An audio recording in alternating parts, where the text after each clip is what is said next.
conflict of interest between professional calling and perhaps the roles many play in politics as part of the things I have picked. It's also interesting that you actually noted that we were first professionals before becoming politicians or other things that we are. I remember sometime back around 2015, His Excellency the Vice President, we met him actually. At that time, I wasn't in the government, actually. I was on the side of the media. And then we had an interactive session with the Honorable His Excellency Vice President. And then he said, when I reminded him, you know, where I was coming from, being that I was a past student of his, and also from his school where he used to actually teach. He said, so you run away to the media. I said, I was actually following in your footsteps because you first ran away to politics, Your Excellency.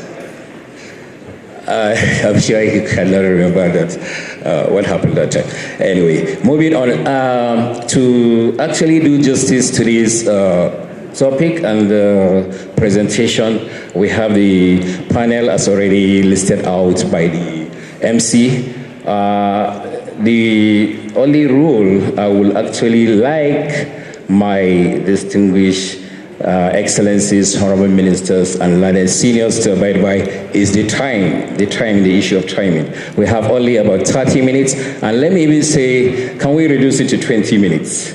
So that perhaps we may take one or two questions from the members of the audience on this important topic. So what I will do first is I will go over each one of you to find out what you think generally about the topic of the discussion. Then perhaps another round to wrap up your thinking about this important topic. And I find it, in my own opinion, more engaging when someone relates his or her own personal experience when discussing this particular area, so that people will have maybe perhaps more benefit of the engagement. So can I go over to distinguished Senator Dr. Mamora, the Minister of Health for State, to actually start this part. Your Excellency, Honorable Minister, over to you. I don't know if hearing your colleague, the Minister of Stills, Dr. Oga, what actually piqued your interest in the topic of the discussion, sir?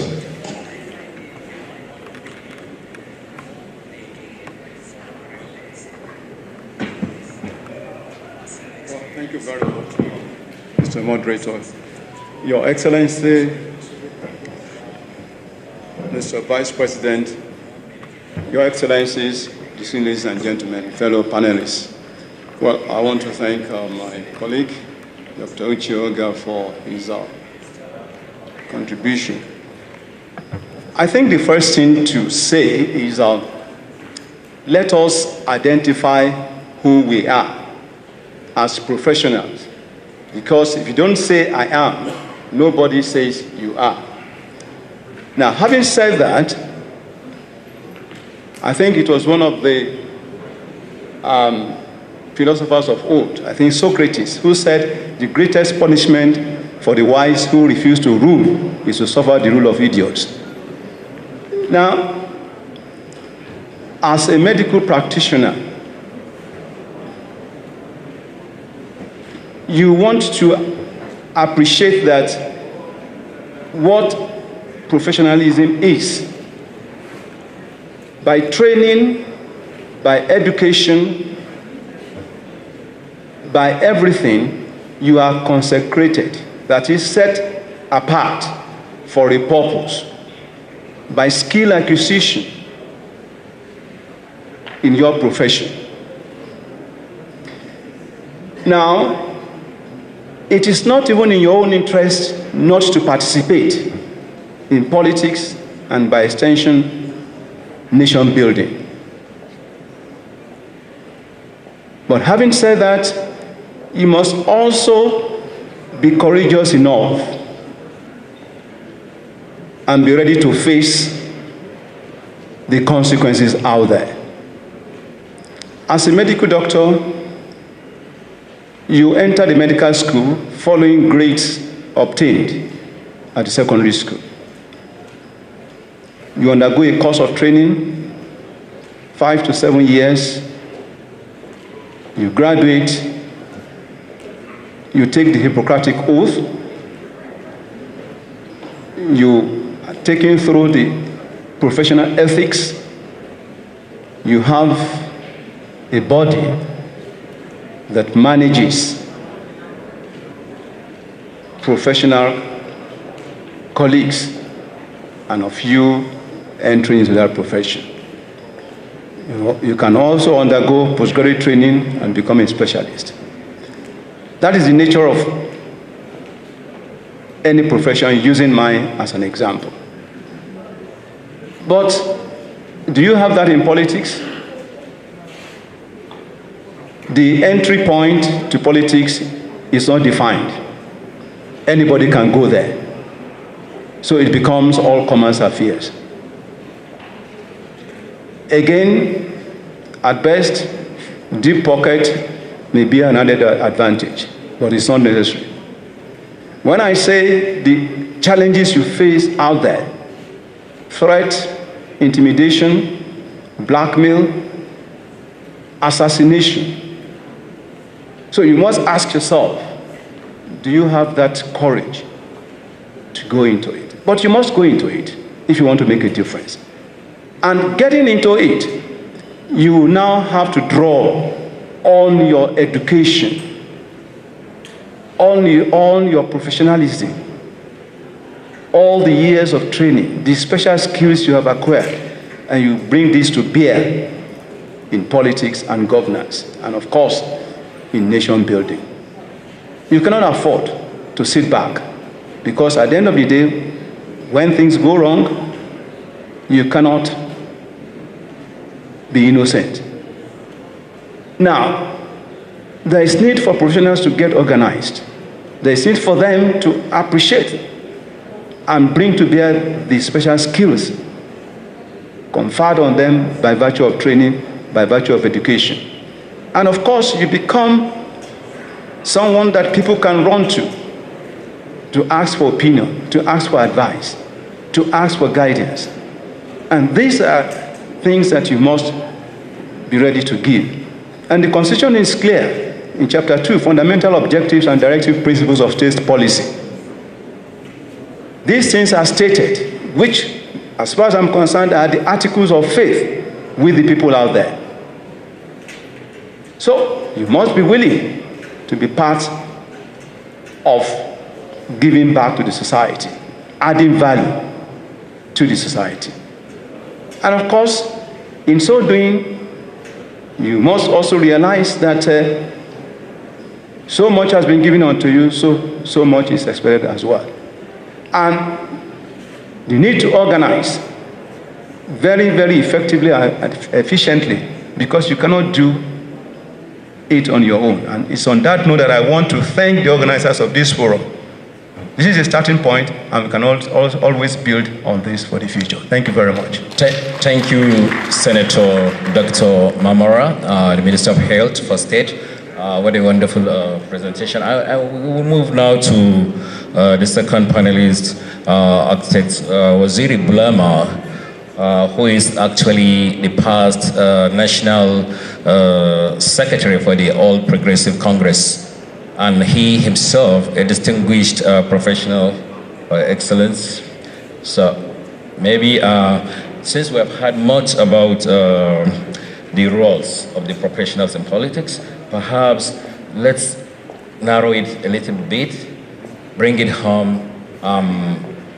Let's look within us, the party, the APC, something that we have collated earlier as part of our sampling from members on questions on the roles of professionals is also how do how do governments all over, either at the national level or subnational, balance the need to have professionals within the party itself, and also from sourcing the professionals or the technocrats from outside?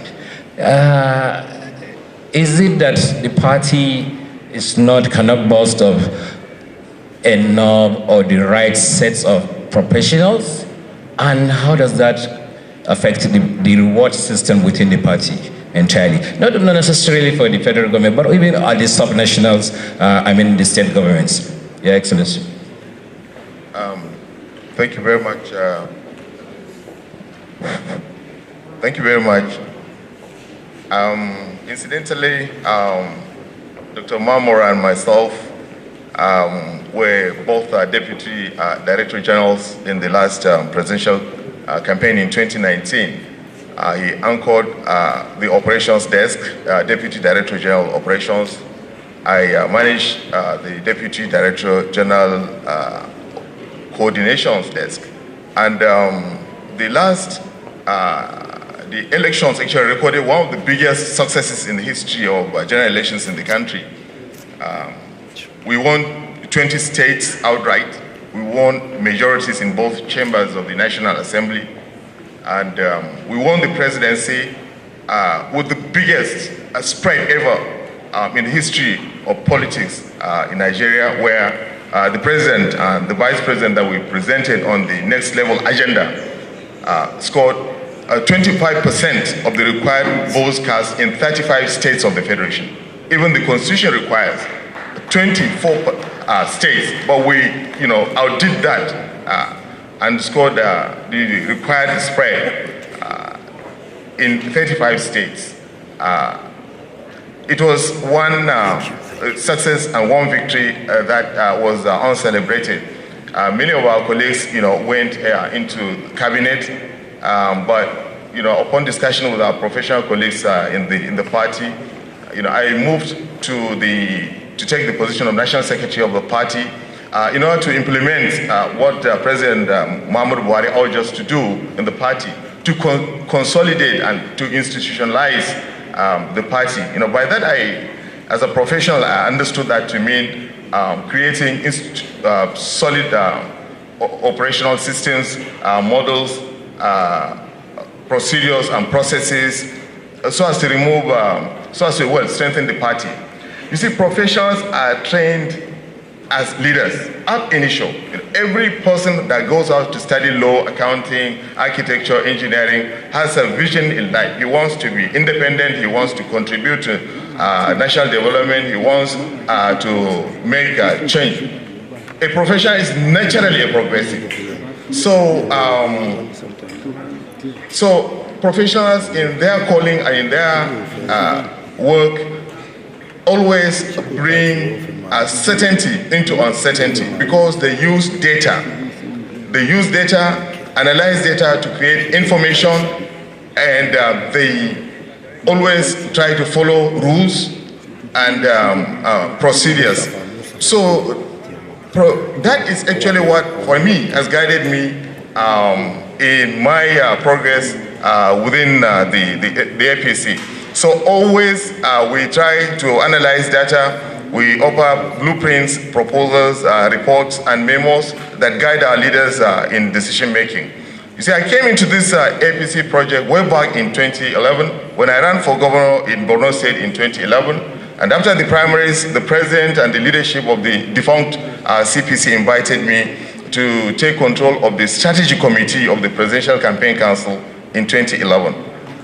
Along with many other fine professionals, what we did was to study the progress of the campaign, the messages of President Muhammadu Buhari, his vision and his mission, and we kept on analyzing and giving reports and guiding the campaign. And after the campaign, we sat down and wrote a proposal called The Way Forward, which guided us into the merger. And in the course of the merger, we still use these analytical skills to influence the writing of the Constitution and the manifesto of the party. And we kept on, always working behind the scenes as strategists and as professionals to give advice, very valuable advice to our leaders to take decisions. And actually, it's because of that I mean, we kept on moving, and eventually someone like me, who is not so visible within the political space, could be appointed as deputy DG of the presidential campaign,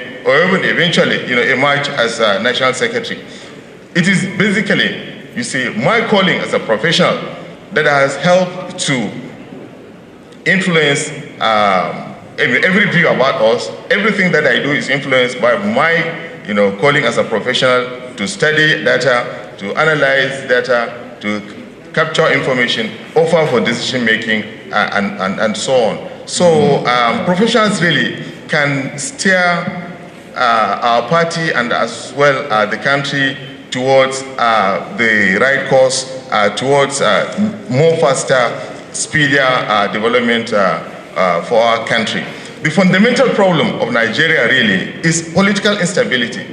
You see, this political instability is because the political space is dominated by what His Excellency Senator Al-Makura said, job applicants, opportunists, and people really who don't have weight, people who don't have knowledge, people who don't have skill, people who don't have the capacity to offer service and sacrifice to our nation. So actually, you see, this 1999 transition that ushered in this political system was very short, and because of that, the political space is dominated by all sorts of characters who, add to this general climate of uncertainty. They don't want to follow rules. They don't know how to study data. They don't want to, do what is right. They don't want to follow the constitution. But this is the real problem of our country, and I think going forward, professions in our party, it's good that this kind of conversation is taking place in our party, and I think we need to congratulate the Professionals Forum for that. Thank you very much. No doubt about it. That's a very part of a bigger, I think, conversation that we will soon have it one day or someday. May I make the following announcement? I am trying to speak to the people at the back. Can you hear me? Those ones at the back, can you kindly reduce the noise? And also, all those with their phones that are not on silent mode, can you do that? You see, like mine, I'm actually, and that's a habit I cultivate while working with both the professionals and also the politicians. It's on silent, it's not actually on silent mode only, it's actually on plane modes, flight modes. So can we do that, or actually at least keep it on silent? And then the roaming about, can we also reduce that? Don't forget, we have the distinguished privilege of having His Excellency, the Vice President of the Federal Republic of Nigeria. It's a great honor. We have to really appreciate that by also honoring him back with our complete commitment to what we are discussing right here. Can we do that, please? Thank you. Moving on. The next person, it's actually, and I think he is the odd one, can I say the odd one among the lots? Mr.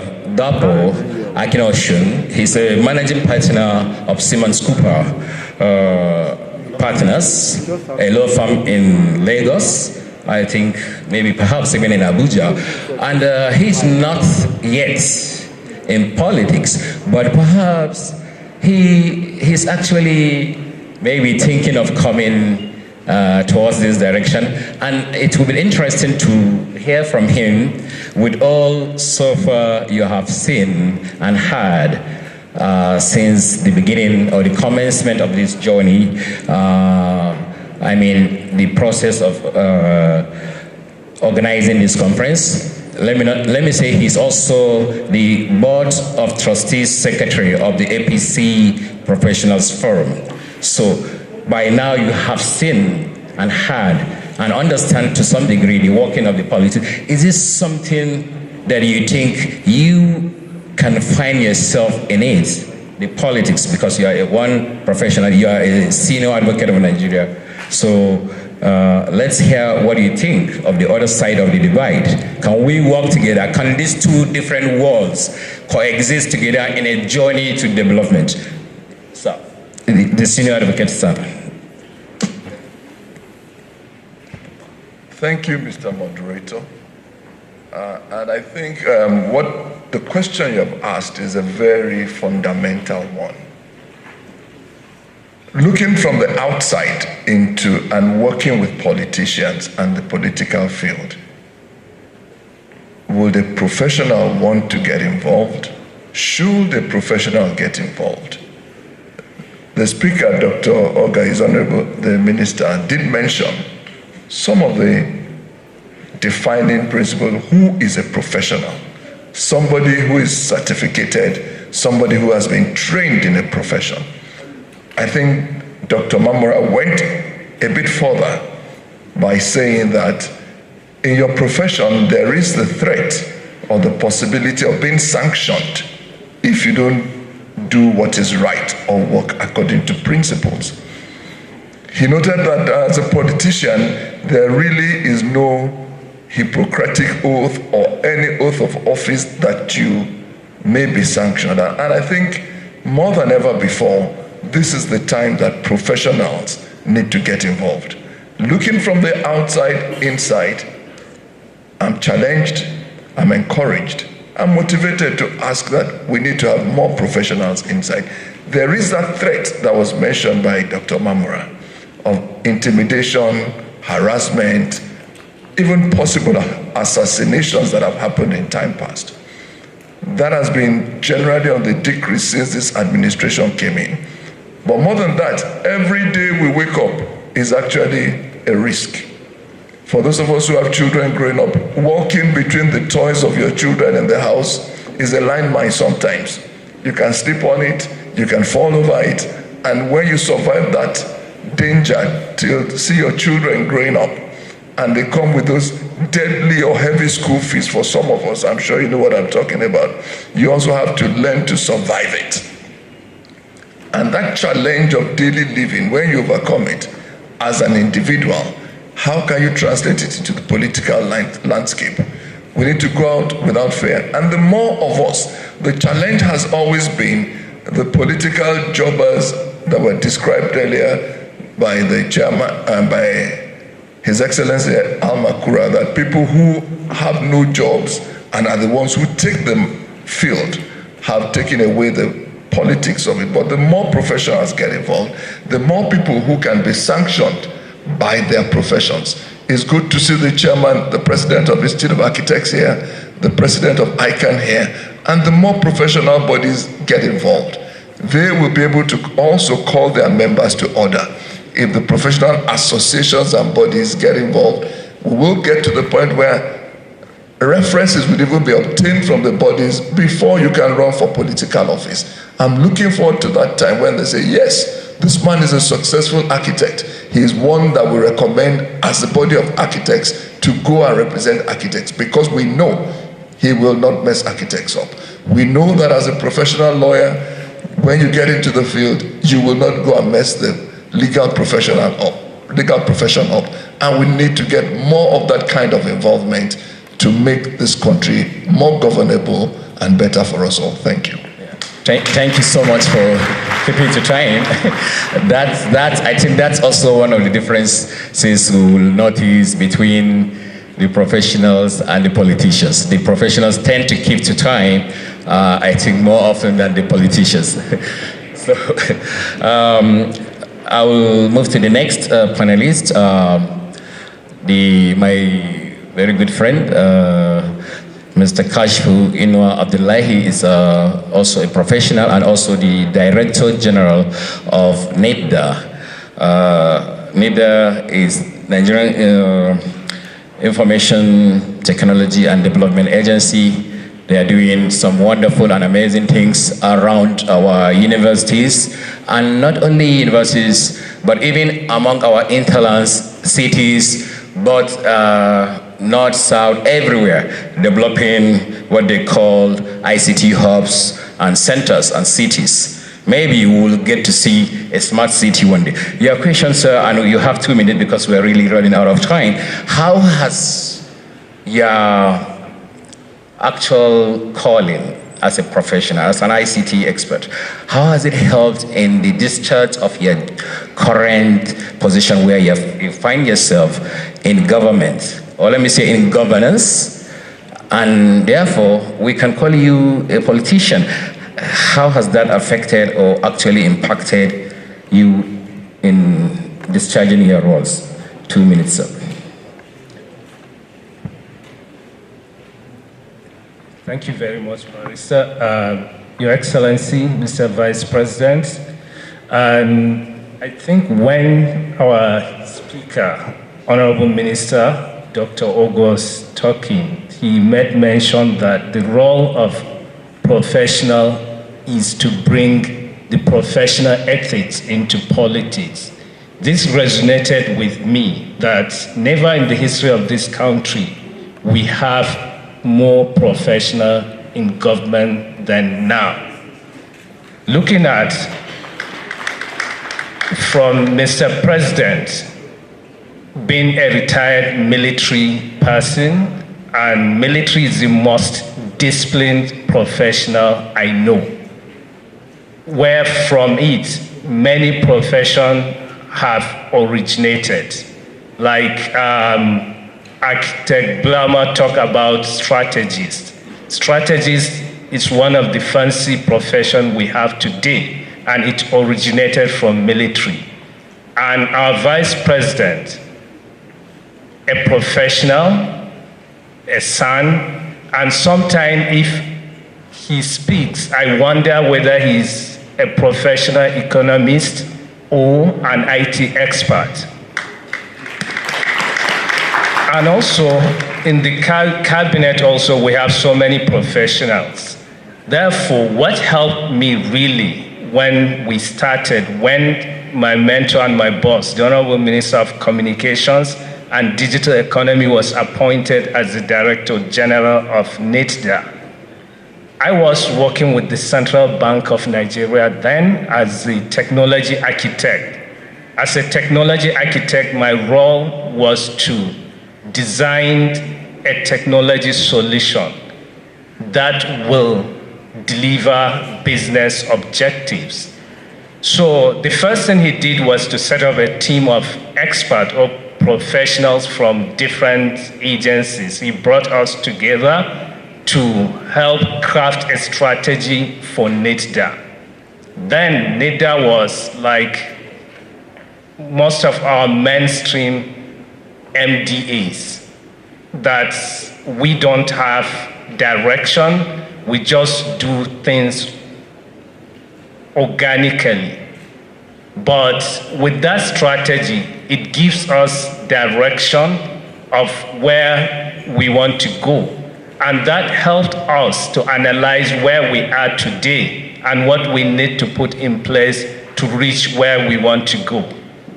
When he was elevated to become a minister and I was appointed as the DG NITDA, we also built on top of that. It was from what we started at NITDA.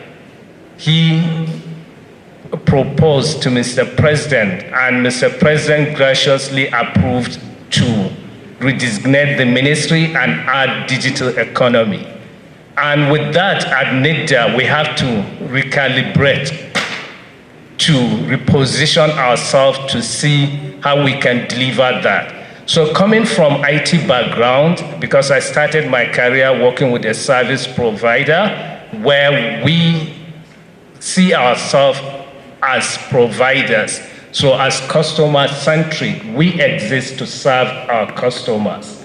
Therefore, at NITDA also, we have to reimagine ourselves. We have to challenge our purpose. Why do we exist? We exist to serve our citizens. We exist to develop the Nigerian technology ecosystem and also to make an impact, because we are not doing it for ourselves, we are doing it for the government. Mr. President and Mr. Vice President were the one that went out for campaign, made promises to people, and they appointed us to help deliver some of the promises they made during the campaign. So as a professional, we have to link whatever we do to that campaign promises, to the party manifest, because without that, you will work in silos and the party will not achieve what it intends to achieve. That's why to achieve that at NIDA, we have to rebrand ourselves. We have to change our mission, our visions, our core values. Like today, our core values are, we are people first. Whatever we do is for you. We exist to serve you as citizens.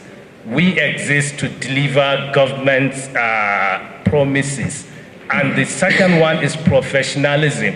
Whatever we do, we have to do it according to the best practice. And innovation is the third one.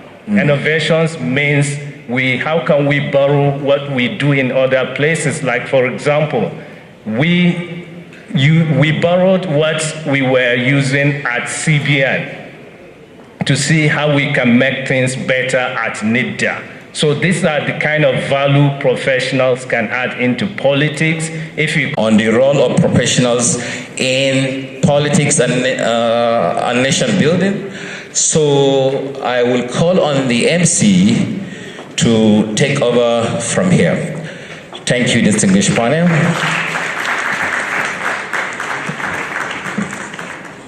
Thank you very much, our panelists. Before you go, we would like to take a group photograph to document this with the moderator.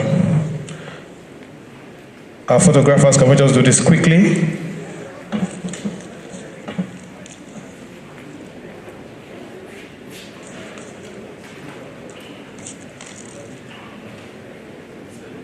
Thank you very much, our wonderful panel. Just to appreciate a few of our guests who are already seated, we want to thank the National Chairmanship aspirant, Salihu Mustafa, who is represented here today by Honorable Aisha Aman Pategi. You're welcome. Thank you very much. Let me also specially appreciate Engineer Aisha Aliyu Umar, Vice President, Nigerian Society of Engineers and Continental African Representative to the World Council of Engineers, of Civil Engineers. I want to also specially appreciate former APC gubernatorial candidate of Edo State, Pastor Osage Izeyamo. You're welcome. Thank you very much. The National Vice President of the Institute of Chartered Economists of Nigeria, Dr. Sefia Musa, is also with us. Thank you. We will just say thank you to all. Representing the Honorable Minister of Communications and Digital Economy, Professor Isa Ali Ibrahim Pantami, is represented here today by Professor Mohammed Bello Abubakar, MD, CEO of Galaxy Backbone. Thank you, sir, for coming through for us. We also want to quickly appreciate Engineer Ahmed Salihijo Ahmed, MD, CEO of Rural Electrification Agency. Thank you for your time with us here. Honorable Nkiruka Onyejiocha, PhD, Deputy Chief Whip, House of Representatives. Thank you very much, ma'am, for your time with us. We know that very soon we'll hear your voice on one of the panels. But quickly, I'll also want to thank the APC National Youth Vanguard, led by the National President, Honorable Haruna Kabir Alpha, and the National Progressive Hub, led by Honorable Buki Okangbe, SSA on Media, to the Cross River State Government. We have also with us Ambassador Emmanuel Obasi, MPM, FAAPM, MD, Standard Global Solar Energy Limited. Thank you very much for your time. Just before we go in for the second panel,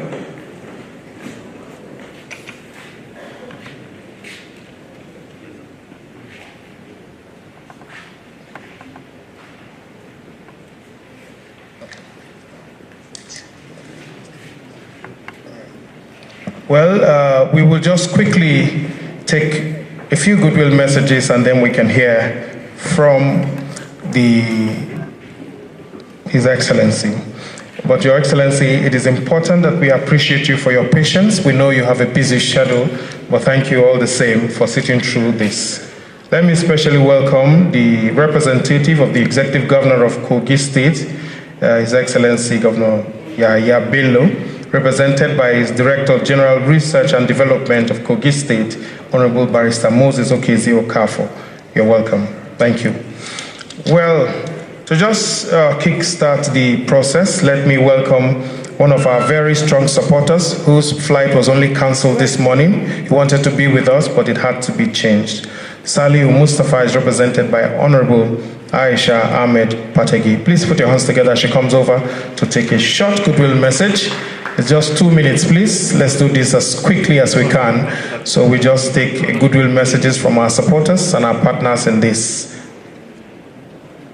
Can we clap for her, please, as she comes over?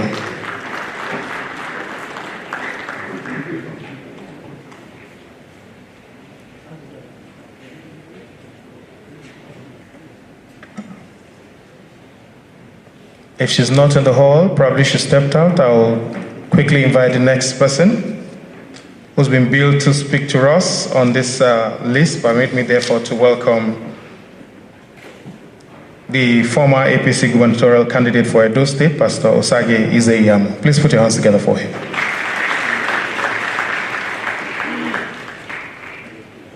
Let's clap for him. He has always been ready.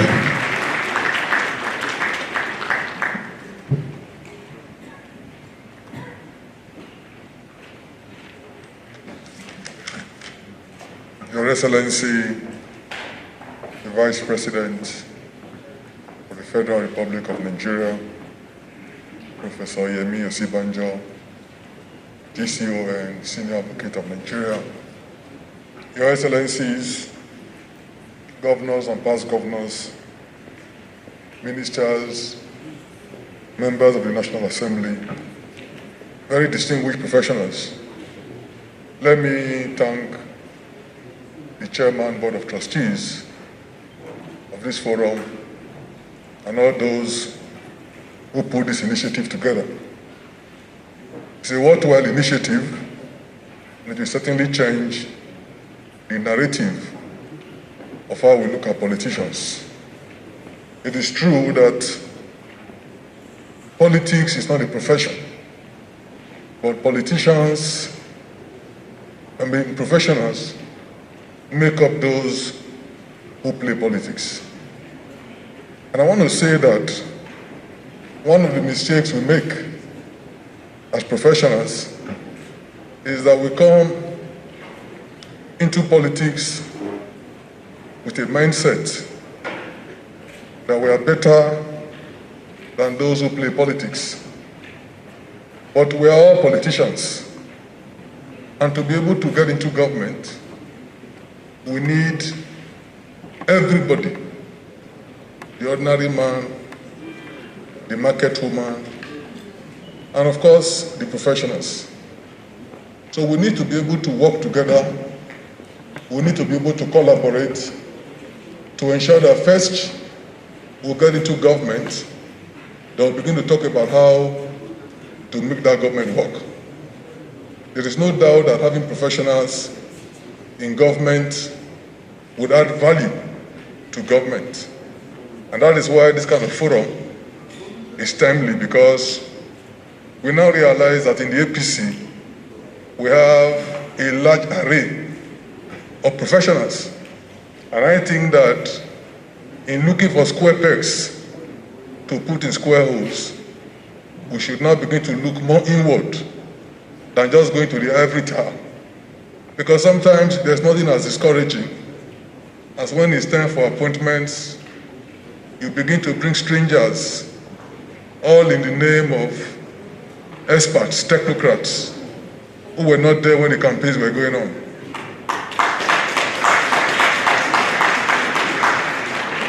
I'm happy looking at this audience and some of the faces that I have seen, that indeed in the APC we have a lot of very specialized Nigerians who by training and education can occupy any office.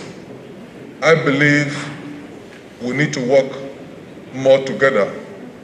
And let's also try to make a difference in government, realizing that the professional is in office. What is expected is that he will do something that will truly show that he knows what he's talking about.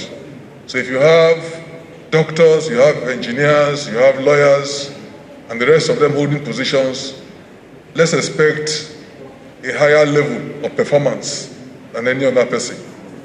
But let me again just say that we as professionals, we need to get more involved. And as much as possible, let's drop the dichotomy. The others who are not professionals are not useless. They are not uneducated. And many of them are also not job seekers. But we, by specialized training, can add more value. And I believe that the more we interact in this forum, the better for our country. I thank you all.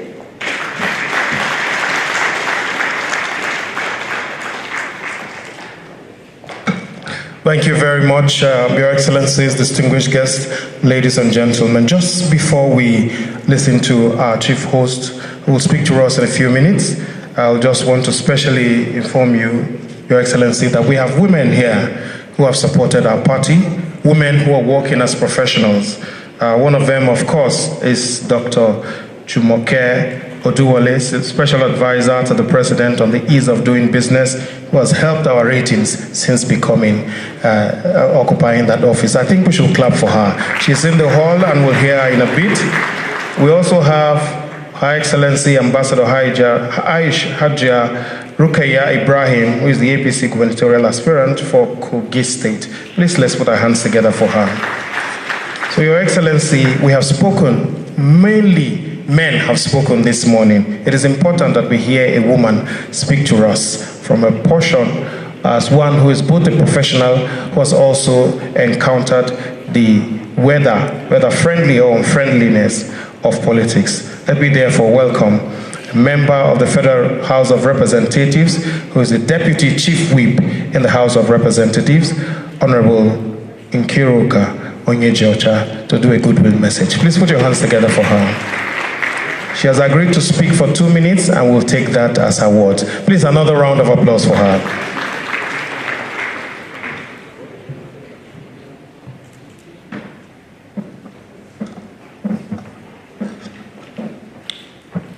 Good day, everybody. Mr. Vice President, distinguished excellencies, ladies and gentlemen, having listened to what have been said this morning, I just have few words to add. For me, women are the most professionals from birth.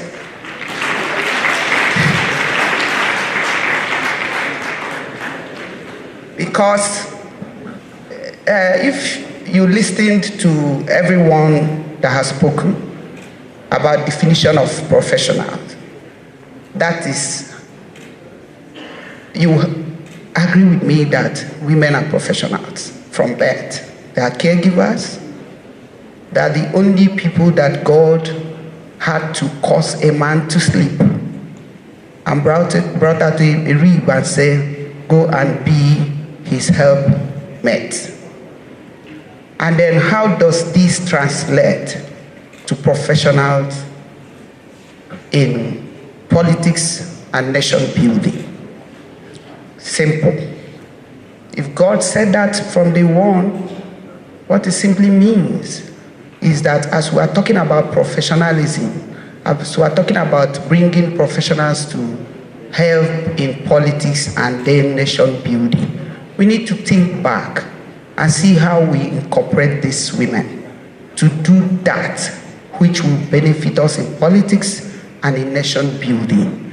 And it has been proven with facts and figures that everywhere we've put, or 80% of the successes of many sectors, including politics, are those that allowed the women to take the front seat. That's why today we have the Okonjo-Iweala from Nigeria ruling the world. We have the Aminas, we have a lot.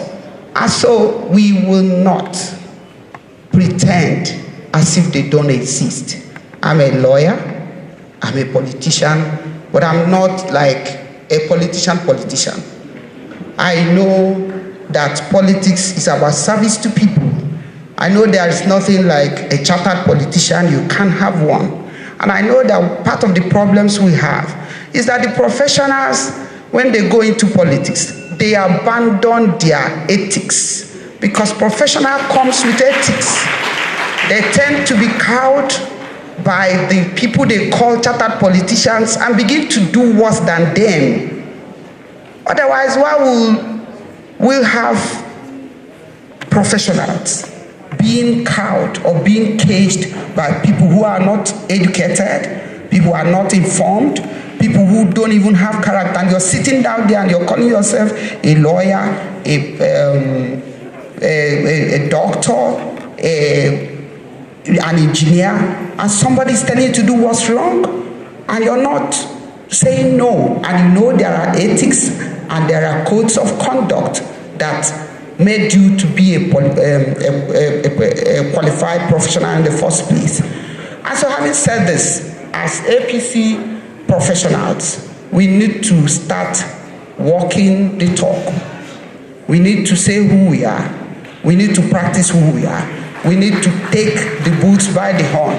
We shouldn't sit down and blame anybody. If we get it wrong, it is because we have not done what we're supposed to do. Nobody kills you by doing what is right. They can only complain and write petitions. But at the end of the day, the petitions will be investigated. And most times, they will find that they've done the right thing. So, APC professionals, we are not going to sit down here and believe that anybody is our problem. We are our own problem. Let us change our ways, pick our books, pick our ethics, and do according to the rules of the game that brought us up in the first place. So on this note, I thank Mr.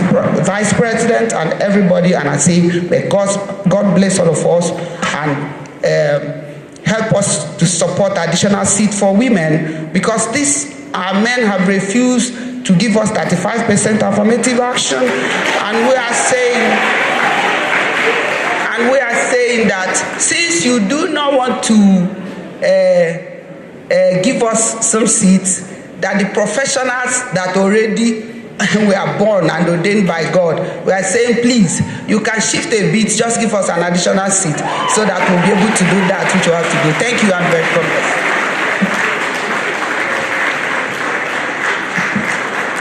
If you want to clap, I think you can clap. Your Excellencies, distinguished guests, ladies and gentlemen, traditionally, political meetings are very rowdy, and I do a little exercise just before I bring up a very important person to speak. It's a simple exercise. I just count 1 to 3, and I say go, and I expect us to clap once. Please, I'd like us to do that now. 1, 2, 3. Okay, I didn't say go. So I'll try it one more time. 1, 2, 3. Okay, I still didn't say go. Let's try it the last time. 1, 2, 3, go. Okay, what that says is that you have to tell the average human being something at least 3 times for him to understand. I'm inviting someone who is a professional. He doesn't have 3 times to say what he wants to say. I have seen professionals who are politicians, but I've also encountered a professional who taught Nigerians, who preached, who also lectured as a lawyer, but who is the most professional in his conduct as a politician.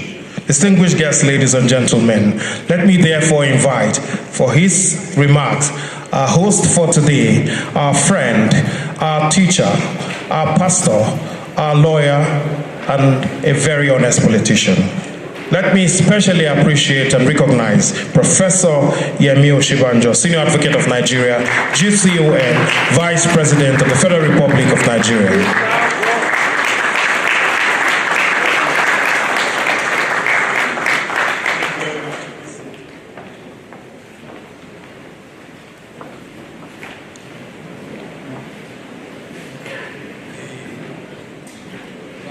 Speaker representatives, ably represented today by the Deputy Chief Whip, Honorable Nkiruka Onyejiocha, the Senator representing Nasarawa Central Senatorial District and former Governor of Nasarawa State, Distinguished Senator Tanko Makura, and the former Governor of Nasarawa State, Distinguished Senator Tanko Makura, and other members of the National Assembly present.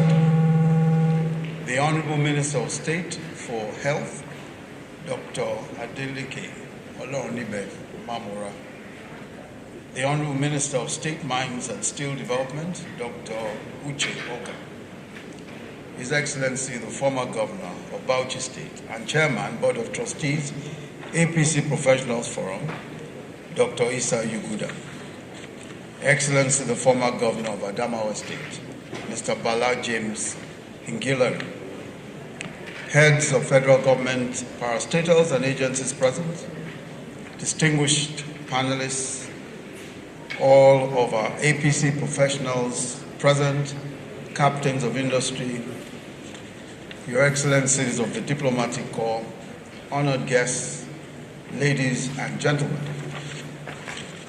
I believe that His Excellency Dr. Isa Yuguda, the trustees and the executive of the APC Professionals Forum, deserve our commendation for providing this very unique platform, a forum for APC professionals. And I must say that I'm honored to host you today and join you at this first ever public convening of the forum. I also bring you the warm greetings of Mr. President, President Muhammad Buhari. The theme, the role of professionals in politics and nation building, is an important one because it provokes questions about the role of the Nigerian elite in shaping the destiny of our nation. In doing so, we must also interrogate the narrower but equally important question of the role of the APC as a political party in nation building. I think first we must admit that we are frequently in a classic conundrum. We find many gifted, accomplished, and remarkable Nigerian individuals and professionals in particular across all walks of life all over the world. But there is a clear mismatch between our individual quality and our national outcomes. We have not yet become greater, as they say, than the sum of our individual selves. It is this paradox of individual genius and collective underperformance that we must now break. As part of an honest inquest, we must admit that part of the challenge is the fact that holding public office in Nigeria at any level is largely perceived as synonymous with the accumulation of power, privilege, and wealth. By the same token, the understanding of public office as an instrument of service and as a responsibility to the people has been relegated to the background. So turning this tide is at the heart of our task as professionals who are interested or involved in politics and nation building. And this is especially so for we who are professionals in the APC. The critical point to be made is that professionals are the elite in a poor society such as ours, and professionals are therefore enormously privileged in a society such as ours. We represent a small fraction of 200 million Nigerians, many of whom are poor, vulnerable, and without a voice. So it's my thesis that the privileged or the elite, both individually and collectively, have a responsibility. We have an obligation to society to plan it, to organize it, to order it, to reorder it, and to make it, and to do so with all manner of sacrifices and for the maximum benefit of all. This is the burden of privilege. It is important to understand for the professional that because we are an elite, we bear a burden of the privilege that we enjoy as an elite. It's our obligation individually and collectively to chart the course for the millions, to to define and house the ethos, the ethics, and the public sense of the people. It is our expected role to find common cause across professions, vocations, ethnicities, and faiths, defining the minimum terms and conditions for the safety, for the growth, for the prosperity of our communities. It is the elite that define clearly what is lofty, what is noble, what is deserving of honor, and how these values can be sustained, preserved, and enforced. This is the burden of privilege. And in French, they will say, noblesse oblige, that nobility obligates, or perhaps more correctly for our purpose, privilege places an obligation upon us. For us in the APC, perhaps that obligation is even greater. For the first time in Nigeria's history, a left-of-center party is in power. And I just want to say very quickly that there is no question at all that the party that we're in represents that left-of-center. The APC came together from a number of opposition parties, many of who could be classified under that general rubric of progressives, primarily because of their left-of-center orientation.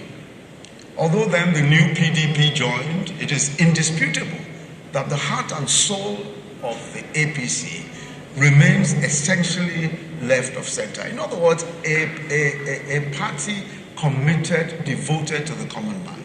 Our presidential candidate, and now President Muhammadu Buhari, was a product of the firm will of the common man, not the product of an elite consensus.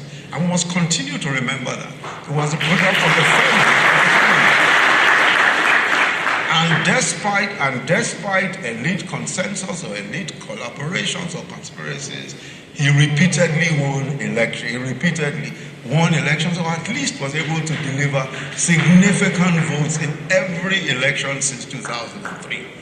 In developing our manifesto, we paid tribute to our soul by promising to introduce the largest social investment policy in Africa. And we did implement, and we are still implementing, the largest social investment policy in Africa. And the reason why we're able to do so is because of the orientation of our party.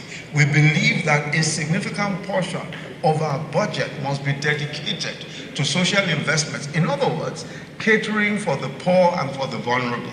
So we're feeding 9.5 million children in public schools, and we've been doing so for years now. The NPAP job scheme provides for 500,000 young Nigerians, and now 1 million. The president just increased that number to 1 million.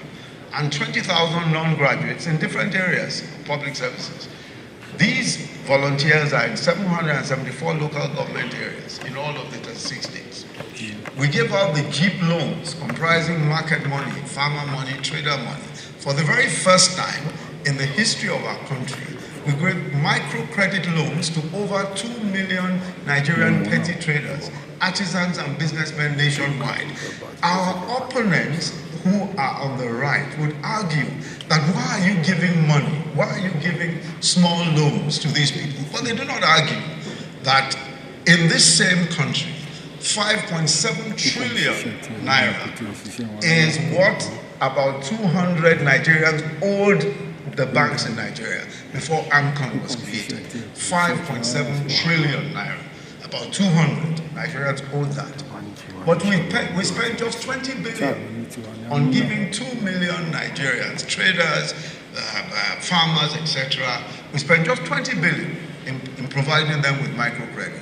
And of course, there will be arguments all over the place. But we, as a left-of-center party, believe very clearly that our focus must be on the common man. And we kept faith with that. Over 1 million people now, approaching 2 million, have received conditional cash transfers. And this social investment policy is the precursor of a full-scale social safety net. But we are now challenged with the current economic and human development challenges that face not just our country, but face the entire world. In our case, the president has promised to move 100 million people out of poverty within a decade. We must provide good paying jobs for the largest number of Africans under the age of 30 on the face of the earth. We must educate millions of children, provide health care for millions, and a public health system robust enough to handle pandemics when they occur. Already the problems that we thought would be in the future are here, and we are called upon to provide answers. How do we provide for a population growing at 5 million new children every year? The challenge of mechanizing farming and dealing with the farm-to-table value chain. The challenge of building productive enterprises as opposed to a rent-based economy. How do we deal with the end of investments in oil, our major foreign exchange earner? By 2030, all major funding for oil and gas projects will almost certainly end. Many car companies will stop producing combustion engine cars by 2030. How will we ensure that our huge reserves of oil that remain benefit us between now and then? How will we ensure that we're able to transit to a non-oil economy in just a few short years? How will we electrify our population? How will we ensure that our people have power? Because without power, it's impossible to develop even small-scale industry at an optimal level to be able to make the kind of living that people should expect to make. These are some of the tasks that we are confronted with. And of course, there's the central issue of security and ridding our nation of terrorism and gang criminality. And any one of us will agree that our government has been confronted with perhaps the majority of multiplicity of complex problems that any government has had to deal with, at least in the history of our country. 2 recessions, a pandemic that has now entered its 3rd year, terrorist activities in 3 zones of the country. And our approach has been to plan and to stick to the plan. We started with the Economic Recovery and Growth Plan, which enabled us to exit the first recession. In response to the fallout of the pandemic, we put in place a stimulus-driven economic sustainability plan that enabled us to exit the second recession. And a few weeks ago, the FEC, Federal Executive Council, approved our National Development Plan 2021 to 2025. That National Development Plan focuses on value addition across all sectors, including agriculture, manufacturing, solid minerals, digital services, tourism, hospitality, sports and entertainment. In agriculture, for example, we're paying equal attention to primary production as well as other aspects of the value chain, such as storage, transportation, processing, marketing and exports. In similar contexts, the plan places great emphasis on the import and export of goods and services, especially leveraging of the African Free Trade Continental Trade Agreements. We know for a fact that we cannot have import and export without ensuring that our ports work efficiently. We know that we cannot have the kind of manufacturing that we expect to have without ensuring that NAFDAC, SON, and all our regulatory agencies understand that their role is the role of a facilitator, not policemen, that they are facilitators. And all of these are part of the plan, part of the National Development Plan, and of course, part of our ease of doing business innovations that we'll continue to do year after year. Technology will play a key role in that development plan. Many may not know that since 2016, Nigeria has developed 6 unicorns, tech companies that are worth over $1 billion each. We believe that we can leverage technology and innovation to create the millions of jobs and opportunities which will require now and in the coming years. And we just heard the MD of NIGSA tell us a few things about what is being done there. Let me conclude with the following thoughts for our further consideration.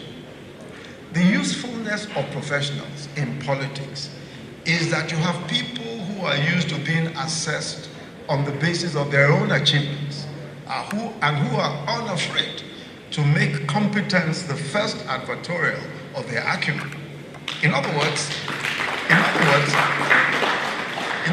professionals emphasize the role of merit in public life.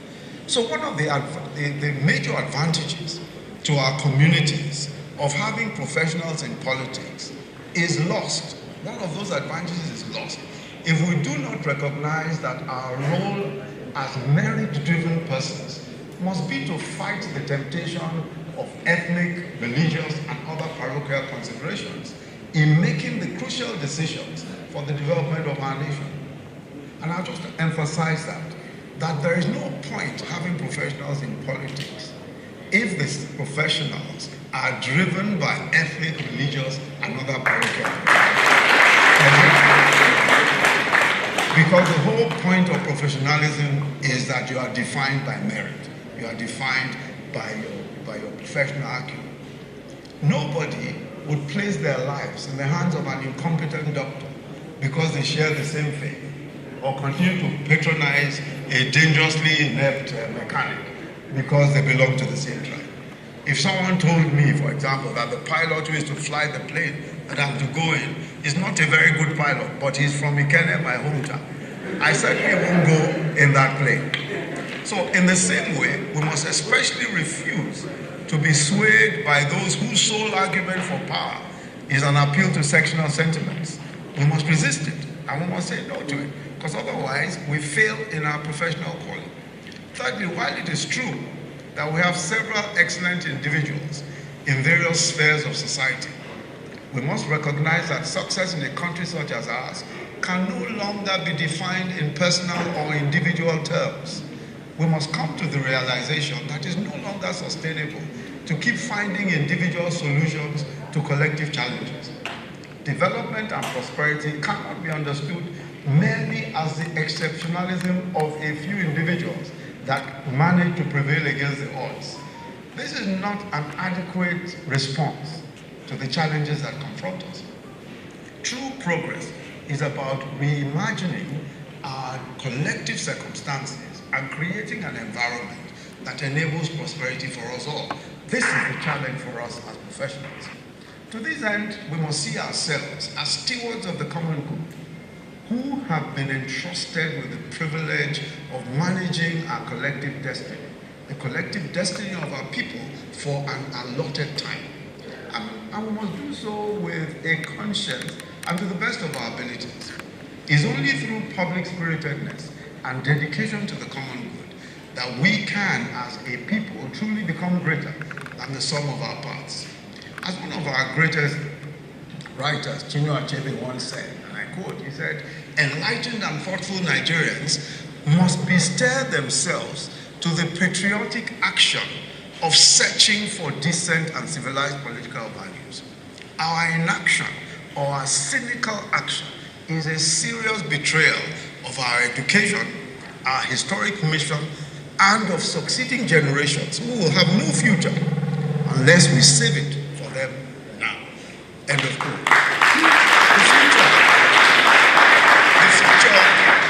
The future of our nation depends, I must say, on professionals, but those who are prepared to live up to their professional calling.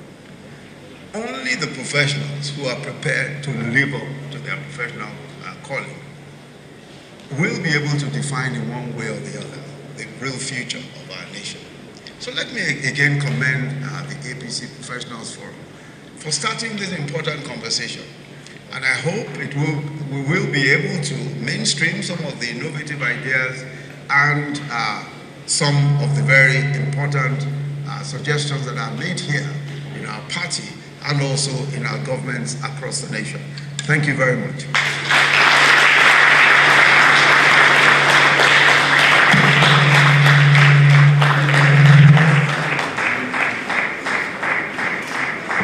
That applause should be richer. A richer applause for our special guest and the #1 professional in the APC. Thank you very much, Your Excellency. One puzzle for me, however, is the fact that mechanical engineers qualified give their cars to roadside mechanics.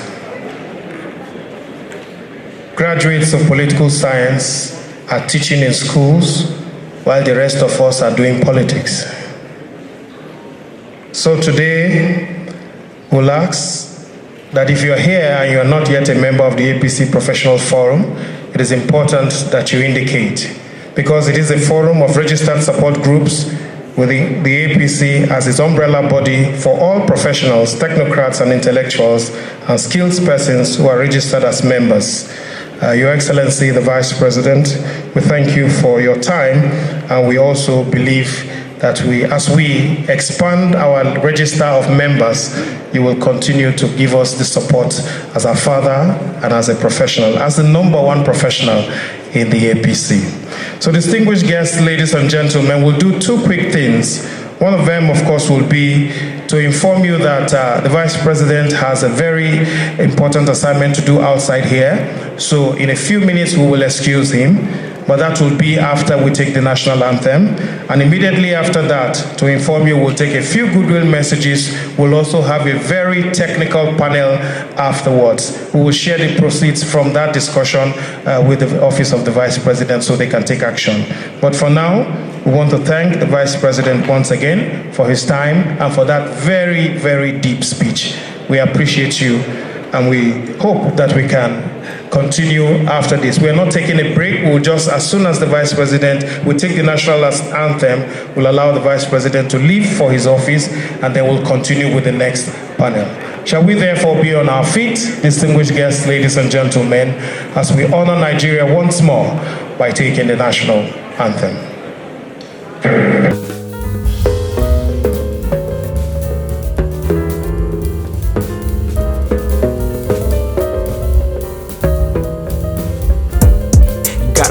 On yourself, on your faith, on your dreams, on your mind, on your health, yeah.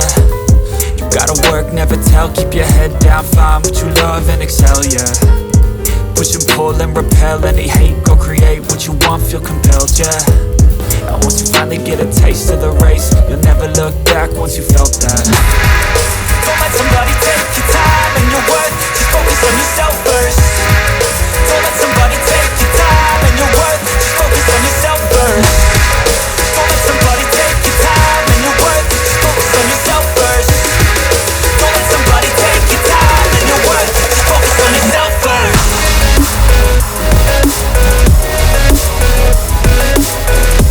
Thank you very much. The rest of us will remain seated while the Vice President will take his leave. Thank you very much, Your Excellency. He's leaving because of other pressing professional and political needs. Please, the rest of us, let's remain seated as we continue with the proceedings. Once again, thank you very much, Your Excellency. We appreciate the Vice President for taking time to be with us.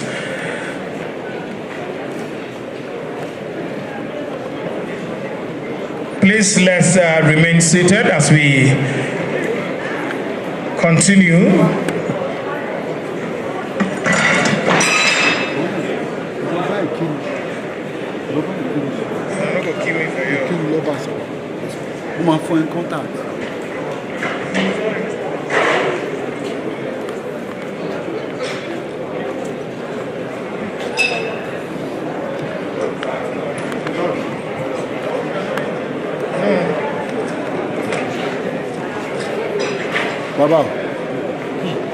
Your Excellencies, distinguished guests, ladies and gentlemen, please let's be seated.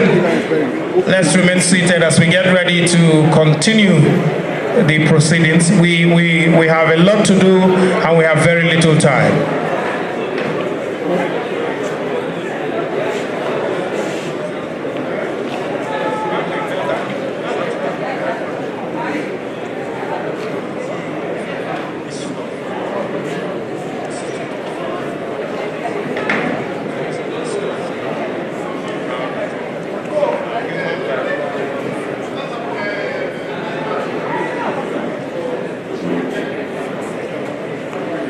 Well, distinguished guests, ladies and gentlemen, the first goodwill message at this time will be coming from the Executive Director for the Institute of Human Virology. Let me, at this point, welcome Dr. Patrick Dakum. Please put your hands together for him as he comes up. Can we clap for him, please, as he comes up to deliver his goodwill message while we try to constitute the panel.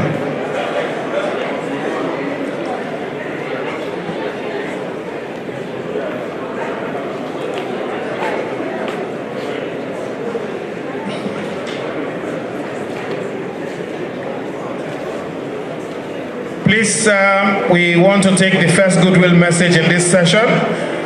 I want to appeal to us to remain seated, please. Can we sit down, please? Thank you very much. Your Excellencies, distinguished invited guests, great professionals, can we be civil and sit down, please? Thank you very much. If you know that you were invited here, we are still on this program, and I've been told to inform you that we have a few other things set later on the program.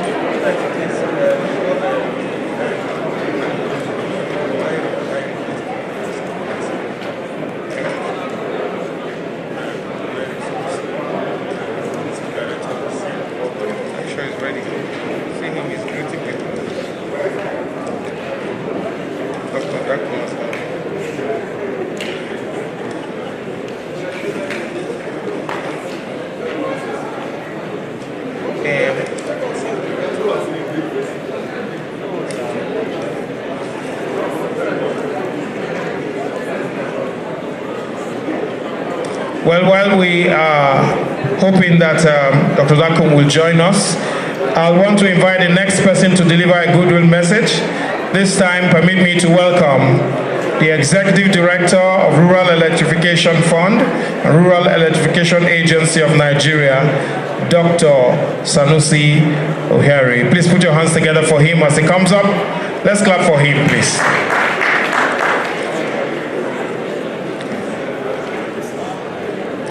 Can we clap for him, please? Those in front, can we remain seated, please?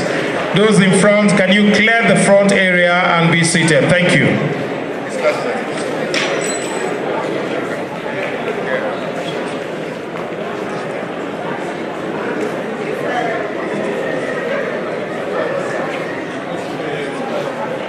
Ladies and gentlemen, please, can we be seated? Can we be seated, please? Thank you. Can we be seated, please? Thank you.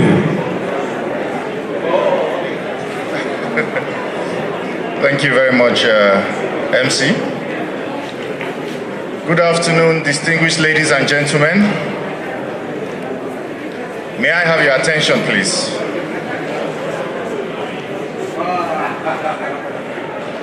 So thank you very much to the organizers of this auspicious event, the APC Professionals Forum. It is long overdue, if you ask me. A lot has been said about professionals and the importance of professionals being in politics and in governance. I would just like to speak directly, to my constituency, the youths, the young people in Nigeria. There's this misconception that as a professional, although we know that it requires, some numbers of years of experience for you to hone your skills and be able to effectively, deliver in your various endeavors. But it is also not true that as a young person, and a professional, you cannot, give your own contribution and make impact, to your country. So I'll take myself as an example. When we started, for me, it was out of, passion to contribute to the country and to my community. And out of the curiosity as well to, make that impact. I went into research. By the way, my background, I'm an economist, have a master's in energy finance and a PhD in rural energy development, and I work for the Rural Electrification Agency. So the idea was to see how we can contribute, to developing the rural education space, and went into research, worked a bit within the business consultancy space, and then went into the development finance background. And while doing all of these things, I had opportunity to join small committees, set up by some ministries, some agencies, set up by the president, to come up with, strategies, policies, regulations as to how to make things better. So as young people, these opportunities are there. Do not say you just want to jump into governance or politics or get a political appointment. So where you are now, start from there. What are your thoughts? What concepts do you have? What strategies do you think can make things better? Write concept notes, go to conferences, present papers. Gradually people will take note of, your skills and, your profession and what you have to offer. and gradually you'll be called upon when there is need to discuss something that has to do with that.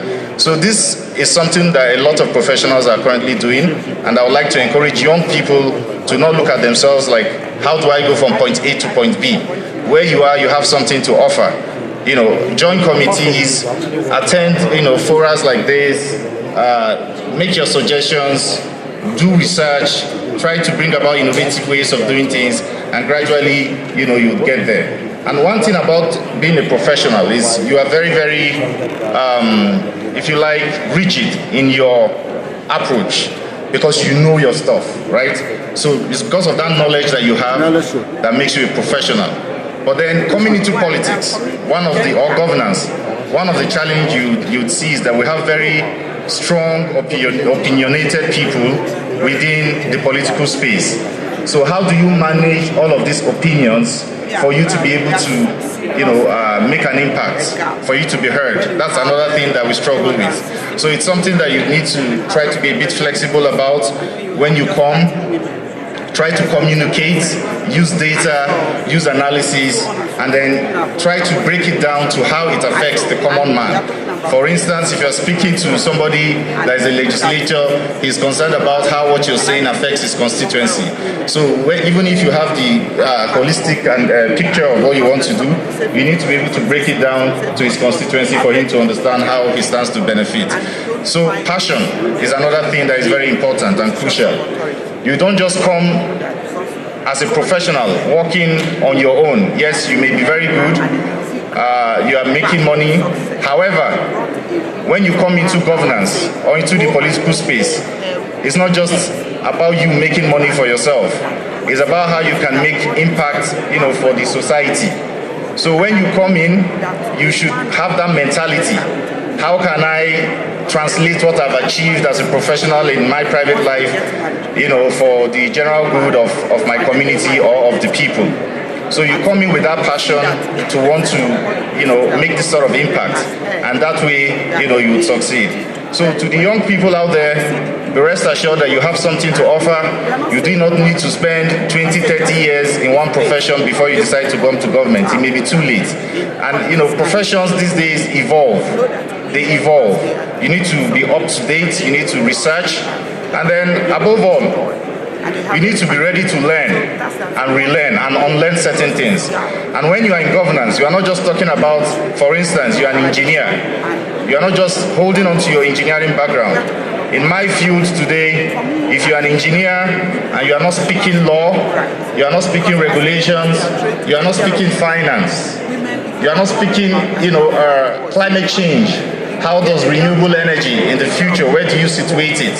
All of these things, then you are really useless to the space.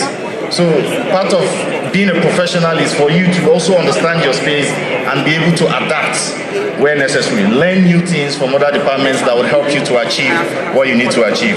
So I'd like to encourage all of us, and I hope that this platform that has been provided as Young Professional Forum would allow a lot more young people to come into the space and try and make and contribute their own impact. On that note, I'd like to wish you a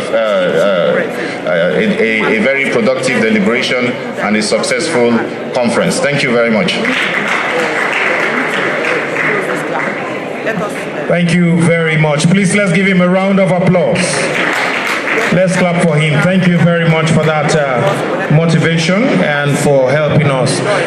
Next, we will be constituting a panel immediately. So please, I will call on, once I call on you, I'll advise that you just approach the front here so we quickly constitute the panel. For those of us who are still standing at the entrance, we want to plead with you to move to your seats, please. If you are still standing, please, you are in the wrong place. Move to your seats and get seated. Thank you very much, please. Let's all sit down as we get ready for the next panel. The next panel will be on issues as they relate to professionals and nation building, professionals as an agent of development and good governance. For this panel, let me quickly welcome the President of the Nigerian Institute of Architects, Architect Enyi Ben Ebo. Please put your hands together. President, Nigerian Institute of Architects. Can we have you in front here, please? Thank you. Let's clap for him. We have also with us President of Mrs. Comfort Entayo. Please put your hands together as she comes up. There's a seat for you in front here. Let's clap for them, please. Thank you. We also want to quickly welcome the APC National Chairmanship aspirant in the person of Saliu Mustafa to be on this panel. Please put your hands together for him. Also on this panel, distinguished guests, ladies and gentlemen, is Dr. Jumoke Oduwale, SA to the President on ease of doing business. Please let's clap for her as she comes up. Also on this panel is the President of RIDAN, Alhaji Aliu Wamako. Please clap for him as he comes up. Alhaji Aliu Wamako is also on this panel. The moderator for this panel, distinguished guests, ladies and gentlemen, is a lawyer and a member of the BOT of the APC Professionals Forum. Let's welcome Mr. Vincent Essien. Please put your hands together for the moderator. And to remind you once again that this session will be about nation building, professionals and nation building, and professionals as agents of development and good governance. Also, Mr.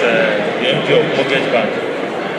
We call the speaker MD of Mortgage Bank as one of the insurance. The speaker is Professor Mohammed. I know, I have said it. Let's go ahead. Yes, you still need to.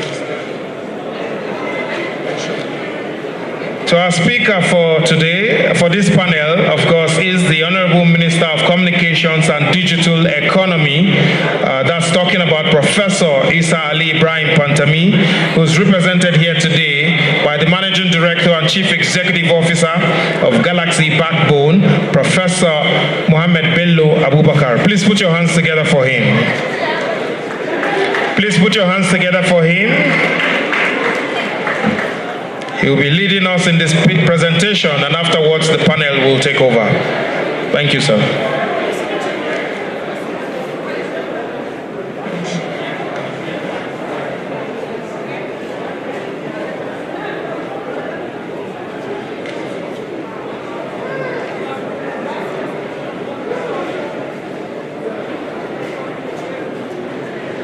أعوذ بالله من الشيطان الرجيم بسم الله الرحمن الرحيم. In the name of God, the most passionate, the most compassionate, may peace, mercy, and blessing of Allah be upon you all. And the chairman of this particular event, permit me to stand on the existing protocol. My job today actually is to hold brief for the distinguished Honorable Minister of Communications and Digital Economy, Professor Isa Ali Ibrahim Pantami, FNCS, FBCS, FIIM. I felt I have to somehow mention these particular titles because of the importance of this particular event. It is an event that is talking about professionalism. In the presentation that we have on the agenda, the presentation specifically talked about professionals and nation building, professionals as agents of development and good governance. And based on what I have gotten from the Honorable Minister, the topic I'm going to talk about today is a synonym of actually that particular topic as it is, but this one is couched as maintaining professionalism in public sector. I'm not fit to wear the shoes of the Honorable Minister, but the fact that he asked me to present him, so I'm just going to read what he has given me to also say to you. He started with, "May peace, mercy, and blessing of Allah be upon you all." And he structured the speech, and the first topic he has there is setting the context. Believe me, I believe if he is the one who is present today with you, maybe perhaps he may have some changes to do with the city and the setting of the context, because of the fact that previous speakers to some extent have talked about some component of this aspect. And not only that, this particular component to some extent is a bit academic, trying to bring into focus as the topic that is setting the context of what is supposed to be the topic. So in setting the context, as I said earlier, some aspect of it has been discussed by the previous speakers, but I still believe there will be also some aspect of it that can further somehow shed in more light, okay, for the business of today. Looking at the topic, that is maintaining professionalism in the public sector, he decided to look at what is the civil or public service first. He doesn't want to go into the nitty-gritties of separation between civic and public sector. So in this presentation, more or less, he has lumped the two. He said the civil public service. The civil service is a collective term for a sector of government composed mainly of career civil servants hired on professional merit rather than appointed or elected, whose institutional tenure typically survives transitions of political leadership. A civil servant, also known as public servant, is a person employed in the public sector by a government, department, or agency for public sector undertakings. Civil servants work for central and state government and answer to the government. The origin of the modern meritocratic civil service can be traced back to imperial examination founded in imperial China in the 6th century. The imperial exam, based on merit, was designed to select the best administrative officials for the state bureaucracy. Originally, appointment to the bureaucracy were based on inheritance and aristocratic patronage, but later transformed to merit, in which local officials will select candidates to take part in an examination. However, the 18th century in 18th century in Britain, the established rudimentary civil service, example the office of the works, and as well as the Navy Board, staff were appointed based on patronage and purchase. Based on patronage and purchased. So to some extent, we can also liken this rudimentary kind of a civil service establishment in the Britain then in the 18th century to look like almost what we also have in the country today. And so we can look at now further what are the problems and what made them to maybe perhaps change. The British efforts at reform were influenced by the imperial examinations and meritocratic system of China. Thomas Tylor, Britain's consul in China, argued in his desultory notes 1847 on the government and people of China that, now I will quote, the long duration of the Chinese empire is solely and altogether owing to the good government which consists in the advancement of men of talent and merit only. So this quote is trying to tell us that actually the Chinese empire stayed all that long because it was using the professionals in its own activities. And that the British must reform their civil service by making the institution meritocratic. On the other hand, John Brown, in a debate in the unelected chamber of the UK Parliament in 1854, argued that the elegant writing had become an end in itself. If I can explain this, part of the examinations normally nominees go through and then ultimately get appointed as professionals and civil servants in China. Part of it is their ability to know how to write skillfully.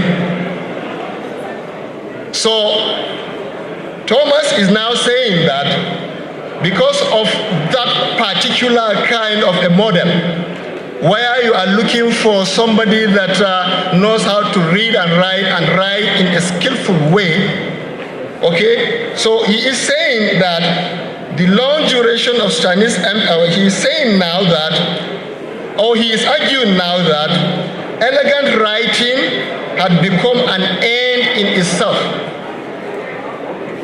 And the stultifying effects of this on the Chinese civil service had contributed in no small measure to China's failure to develop its early lead over Western civilizations. So we can now compare the two statements. The first one that was saying the China civilization was able to take a long duration of time because of the fact that they were involved in nominating and also appointing professionals into positions or developing a real civil service. And now this particular person is saying part of the examinations that is normally conducted has become an end on itself.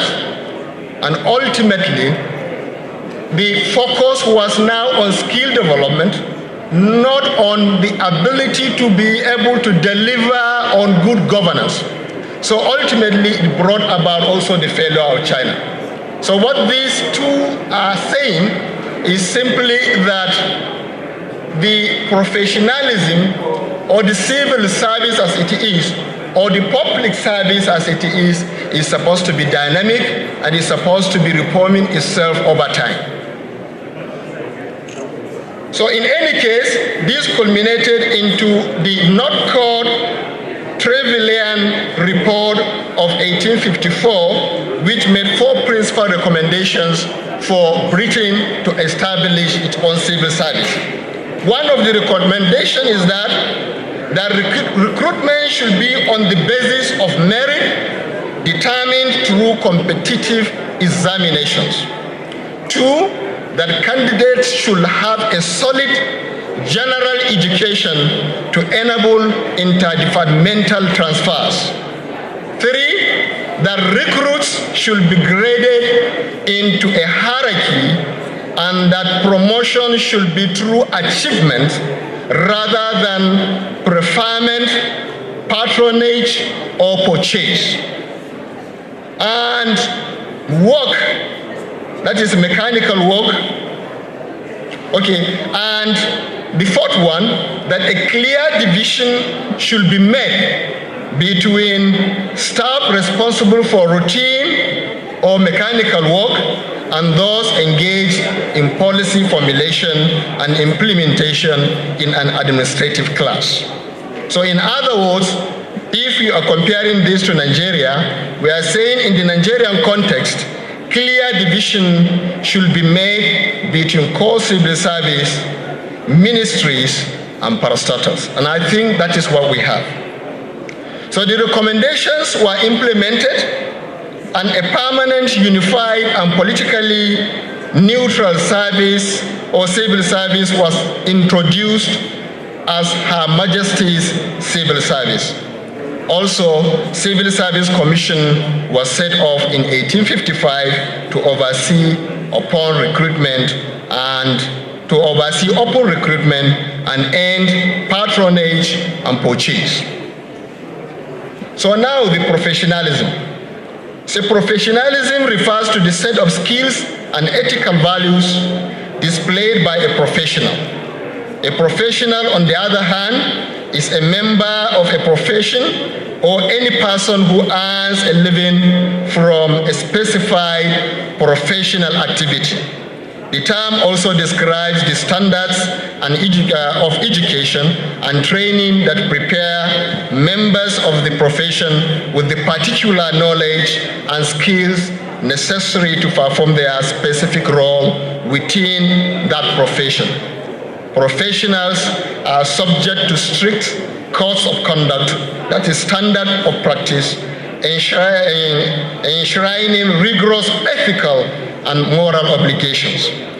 So professionals in public or civil service represent the possession and application of distinct competence for a specified function or discipline in the delivery of job roles within and outside the public or civil service. It encompasses elements of body of knowledge, skills, neutrality, transparency, checklist of standards, and ethics.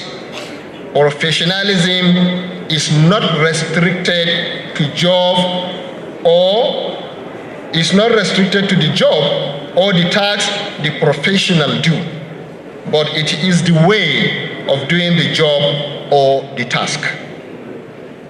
He said, in summary, professionalism is about knowledge, skills, standards, and ethics.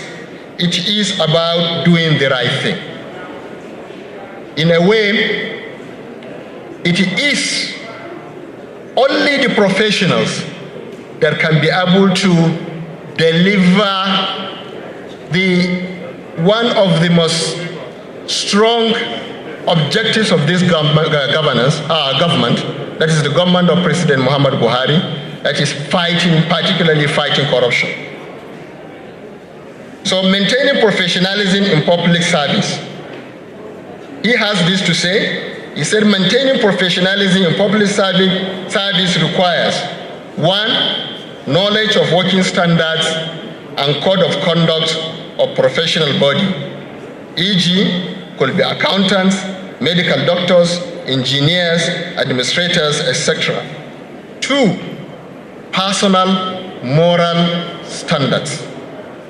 2, he said personal moral standards. And 3, personal contentment on material and monetary acquisitions.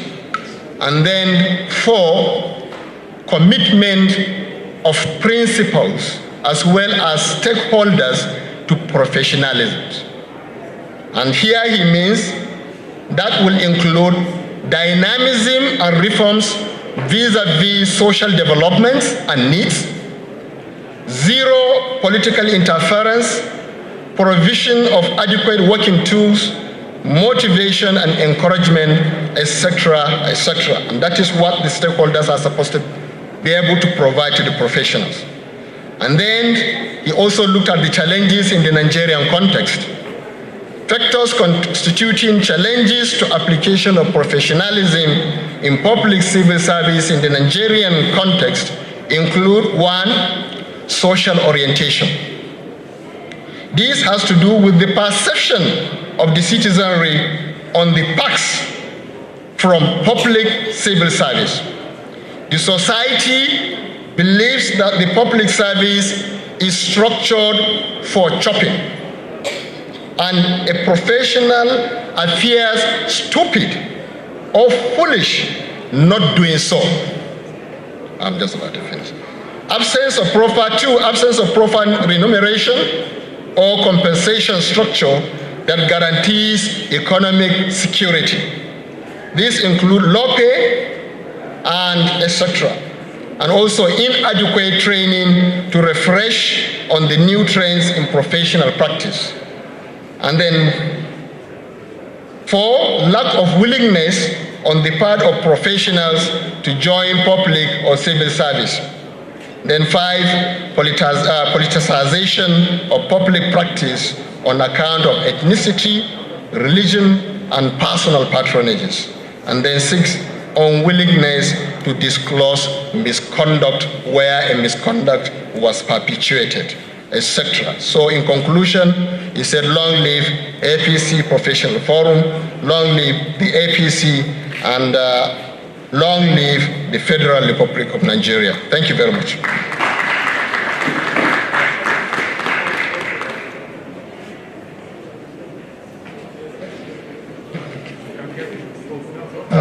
Thank you very much, Professor Mohammed Bello, for that very technical paper. We would not have expected something less than that from somebody who's in charge of Galaxy Backbone, a technical arm of the government. So let's give him a round of applause for that paper, please. Thank you very much. I'd also like to ask the President of the Nigerian Society of Engineers, Engineer Tasil Wudil, to please join this panel if he's around, please. Engineer Tasil Wudil.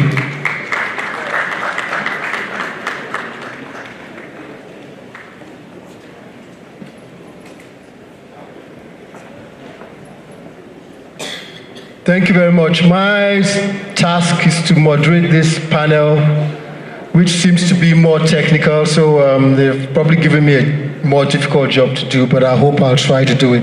My name is Vincent Essien. I'm a lawyer and a member of the BOT of the APC Professionals Forum. I'd like to recognize the chairman of the BOT, Dr. Issa Yaguda, who has pioneered this initiative. I'd also like to recognize our top personalities of the party, especially the contestant, Alhaji Saliu Mustafa. He's also here. And Mr. Chief Boni Dafe, who's also here as well. So I'd like to stand on existing protocols and straightforward, let's go to the business of getting this panel on board. And probably with respect to the composition of the panel, I'd like to go to Dr. Jumoke Oduwale, the Special Advisor to the President on Ease on Doing Business, who personally I'd say is one of the people who inspired this conference. And I'd like her to address the issue of how can we get more professionals to come on board in the political space. It's a big challenge, and we're looking at getting more professionals to come on board so that we can have more professionals in politics that are more professional politicians. So thank you very much, Dr. Jumoke. If you can address that. Thank you very much for the question and indeed for the invitation. I'd like to say good afternoon to all the party leaders. It's a pleasure to be here at the APC, the maiden edition of the APC Professionals Forum. I'll say briefly, the answer to that question is a two-way street. So first of all, there's a trust deficit. People don't trust politicians. So professionals looking at politicians, everybody thinks everybody in politics is corrupt, it's a dirty game. Why should I go and soil my reputation by getting into politics? And the second side of the coin is that governance is what rules society. We need effective governance. So if politicians stay, if professionals stay in their various professions and don't get involved with the business of the day of leading the nation right at all levels and arms of government, then we have a dysfunctional society. It's forums like this that create the trust building. I'll say that also for the political angle, since it's you asking me here at APC Professional forum, how to get more professionals involved, I think it's by making space. There was a comment earlier about people that were not involved in elections then coming on board as technocrats. So sometimes specialized skills are needed, and maybe they weren't involved in the elections because they didn't know how.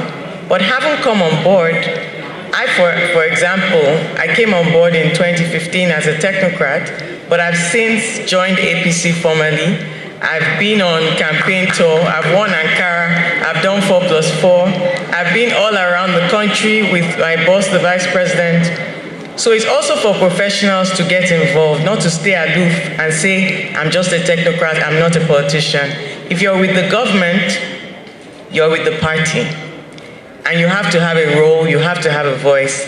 And if you're with the party, you're with the government. And you also have to embrace those that are working for the government. So it's partnership and collaboration. And I'm happy to be here. Thank you. Thank you very much, Dr. Oduwole. I'd like to move to the panelist seated on her right. That's architect Enyi Ben Abel, the president of the Nigerian Institute of Architects. Considering the focus of this administration on infrastructure, what's your evaluation of the utilization of indigenous expertise in the implementation of the infrastructure programs of this government?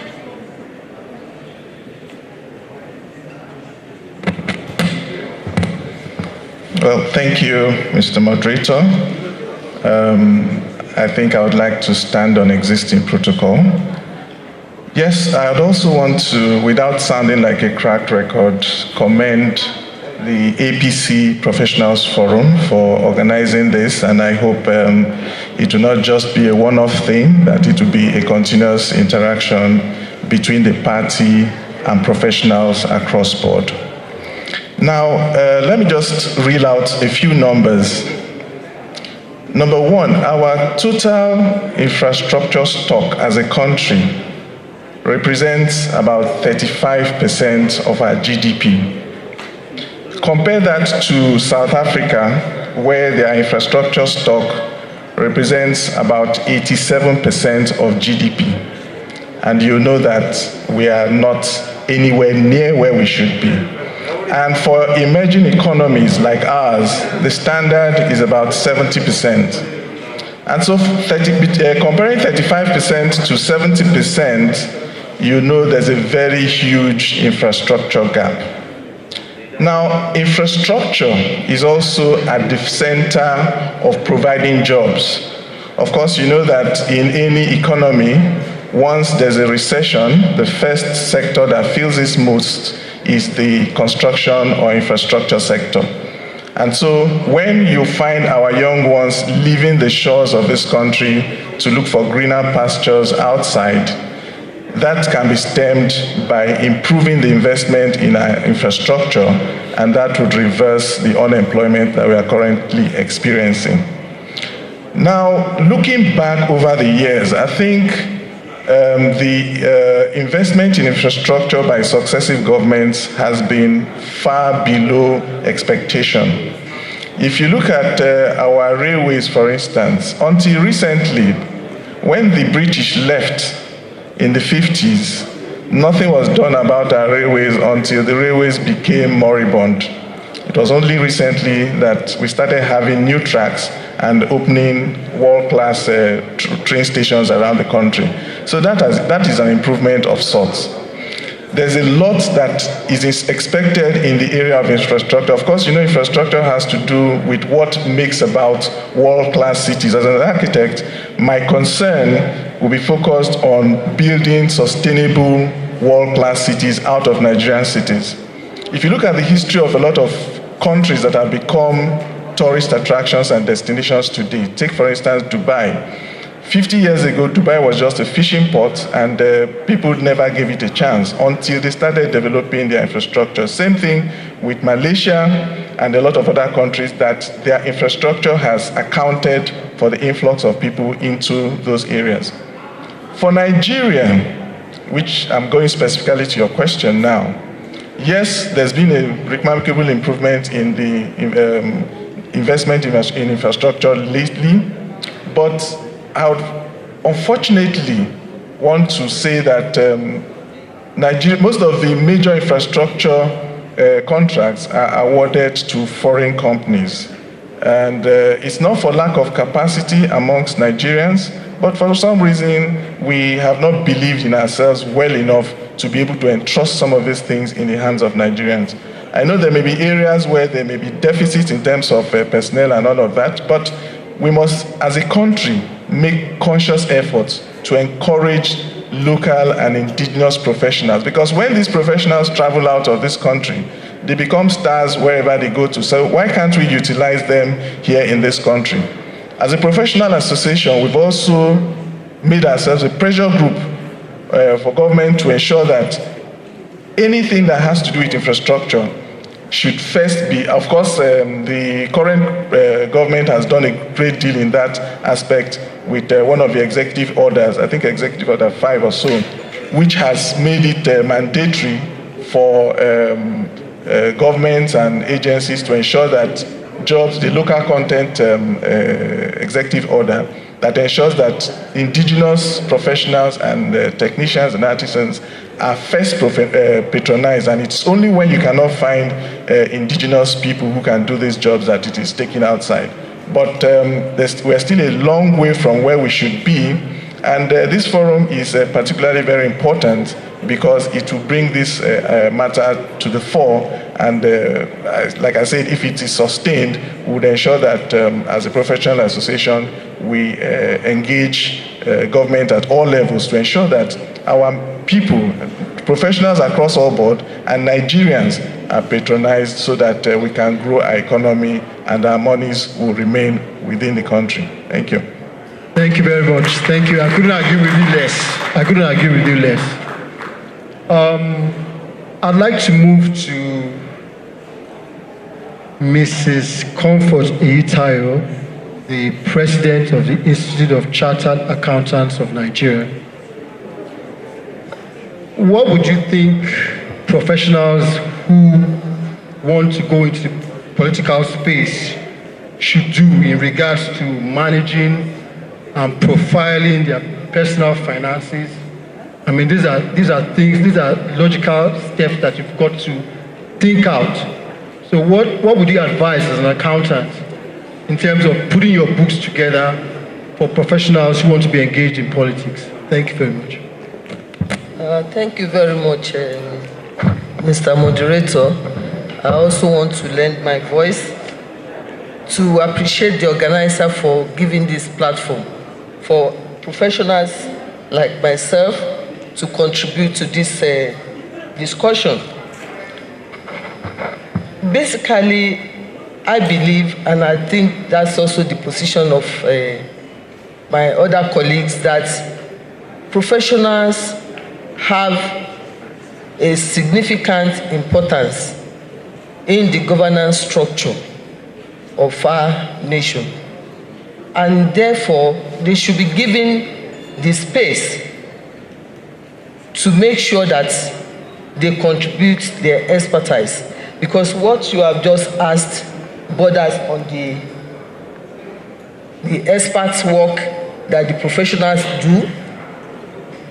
Answering that question pointedly, I would say definitely the professionals are guided by the ethics and code of conduct. They have set standards by which they are supposed to perform their function and also to have meaningful impact to the growth of this economy, bringing it home to my institute, for instance, as the Institute of Chartered Accountants of Nigeria. There are lots of services that we render, not only advisory, there are some functions that we carry out that is pertinent to nation building, because this session that we're talking about is how we act as agents to nation building as professionals. For instance, if you want to encourage foreign investments, which we all desire to make sure that we get enough resources and get out of this debt burden that we seem to be saddled with. You need to encourage people that can place confidence on what is going on even without being there. These are the job of professionals. These are the job of professional accountants, for instance, through the records, the reports that they prepare for these foreign investors that hitherto do not know what obtains, but because they know the pedigree of these professionals that prepare the reports, they are able to rely on it. They are able to come and invest going through the reports. And what I will say to my colleagues on that score is that to make sure that we keep to the ethos of the profession without fear or favor. We must not be cowed, like some people have said here today. It's not the place of a professional to be cowed. You must be able to stand and be counted. You know your onions. You are talking from position of an expert. Therefore, you should be able to speak the truth. And we as professionals also provide that transparency. For instance, my institute, knowing the importance of transparency and accountability, which underscore the social contract that even the politicians have with the citizen, to make sure we designed a tool, an assessment tool, to assess the public financial management of the 3 tiers of governance in this country. And that tool is called Accountability Index. And I'm sure some of you may have seen the report, because usually we publish it. Some of the reports we have published, and this has been verified as an independent tool, which is good to assess if governments at the various tiers of governance are keeping to the social contract that they have with the citizen. So this is one of the things we do. Of course, you know our members are dotted around various aspects of government and even the private sector, offering one service or the other. This is part of the contribution we make to nation building, because through this advice, we're able to make sure we direct the proper alignment of what government is supposed to do and what the citizens are expecting of the government. So I believe once we're able to keep to the ethos of our profession, once we are ready to be courageous and not give in to any pressure whatsoever from whatever quarters, then definitely we will do the best to contribute to the nation economy. Thank you. Thank you very much. Thank you very much.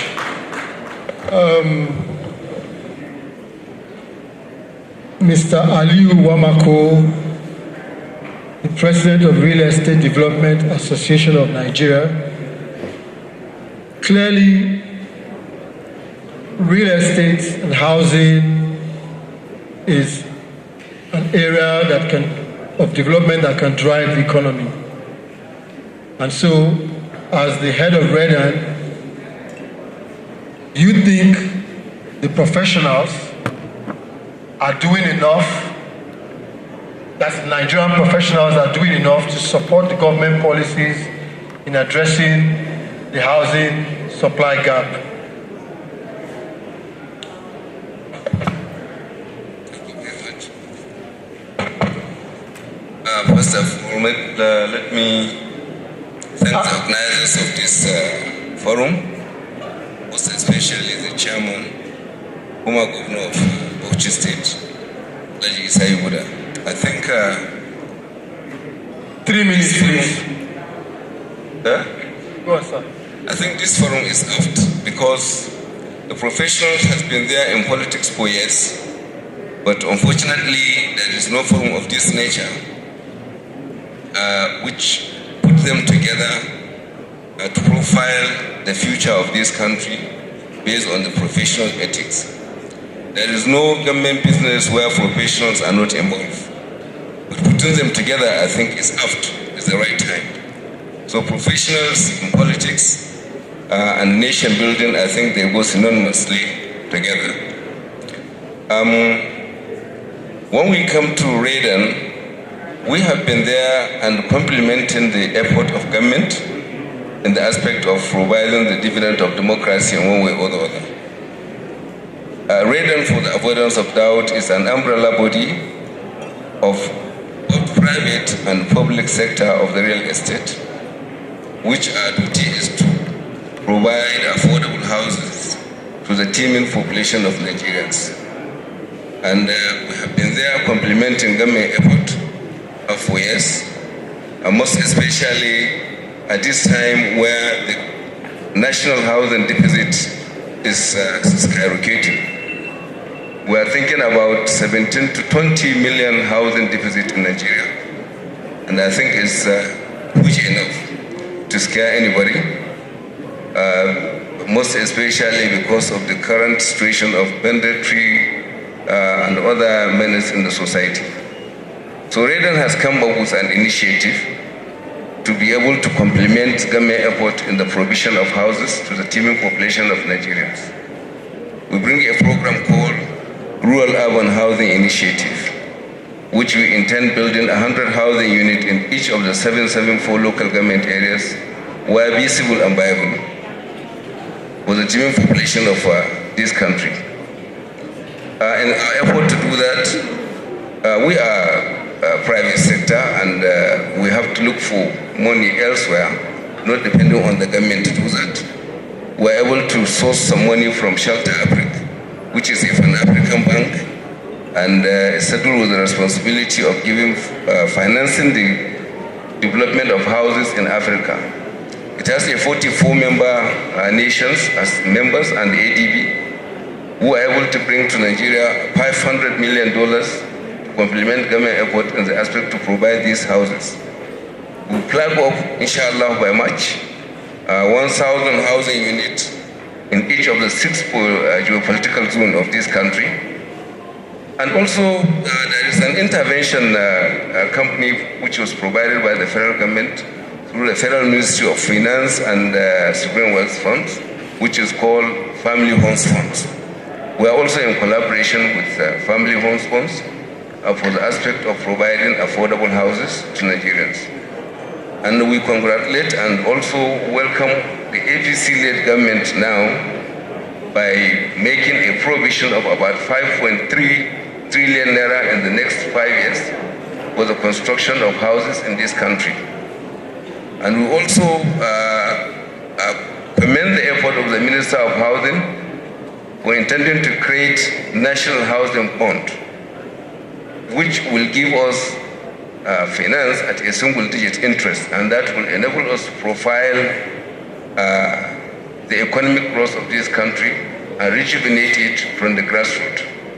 And I believe that will increase the gross domestic product of this country, because we provide not less than 5 million jobs, both direct and indirect.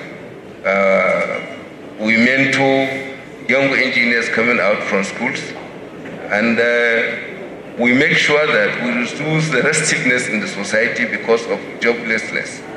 So that is what is the job of Raiden as professionals, and being in politics, I think we are there to complement government effort in order to deliver the dividend of democracy. Thank you so much. Thank you very, very much. Malam Salih Mustafa, as the chairmanship aspirant of our party, I'll go directly. How are you going to utilize the knowledge base of professionals in the management and structure of our great party, the APC, if you become national chairman? Thank you.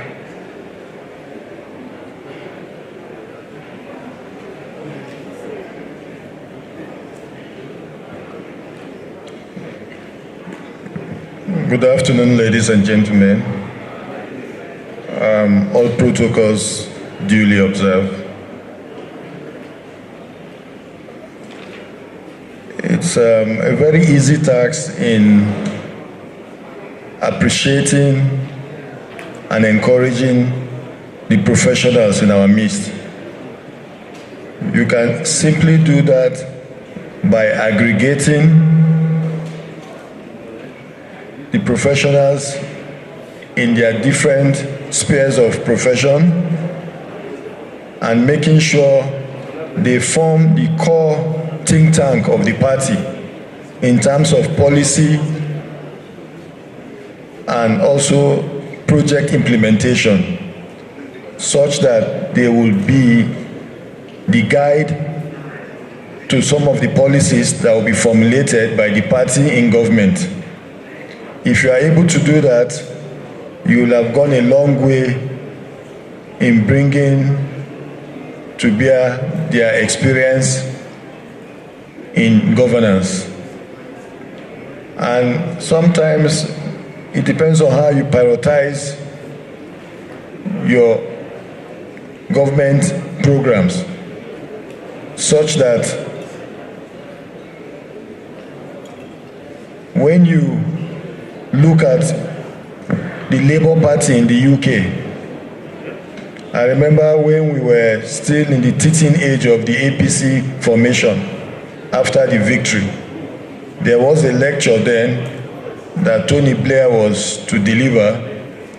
He made mention of a key point, that professionals are ingredients of any political formation, but it depends on how you appreciate and manage their wealth of knowledge and experience. It does not mean that because they are professionals, you subject them to the backstage. No. They should be there to guide and advise the party in policy formations, and they should also be there to help standardize or in another way, they should be there to supervise and to give certain standard on how your projects are being carried out. By the time you are able to aggregate all this, you will end up having a party that will have been able to, one, deliver on its manifesto promises and also guarantee quality in whatever project that has been embarked on by the party in government by then. So I think by and large, the professionals, like the team says, the role of professionals in politics is most importantly to help guide, advise, and also to standardize certain policies and projects of the party in government. So for me, I will encourage and patronize them in such areas, and also by bringing about what we call the Progressive Institute of Nigeria, whereby we'll be able to archive some of these things and we'll be able to develop a research and either development or research and statistics or research, depends on how we look at it then, to have this as a hub within the party so that we can continue to develop and bring about researches and also meet up with the global challenges of our deliverables. Thank you very much. Very nice, very nice, very nice. Engineer Tasil Wudil, President of the Nigerian Society of Engineers. We can proudly say that the APC is one party that is driving development in Nigeria in ways that have not been seen. Now, but we still have challenges. We've had building collapses, things like that have happened. And we still need to look up to our engineers to play a stronger role in the projects that are being undertaken by this government whole facet of the economy is being re-engineered. So what does it take of the Nigerian Society of Engineers on how you can give fillip to the programs of this government, especially when it comes to technical processes, procurement and development projects? Thank you very much.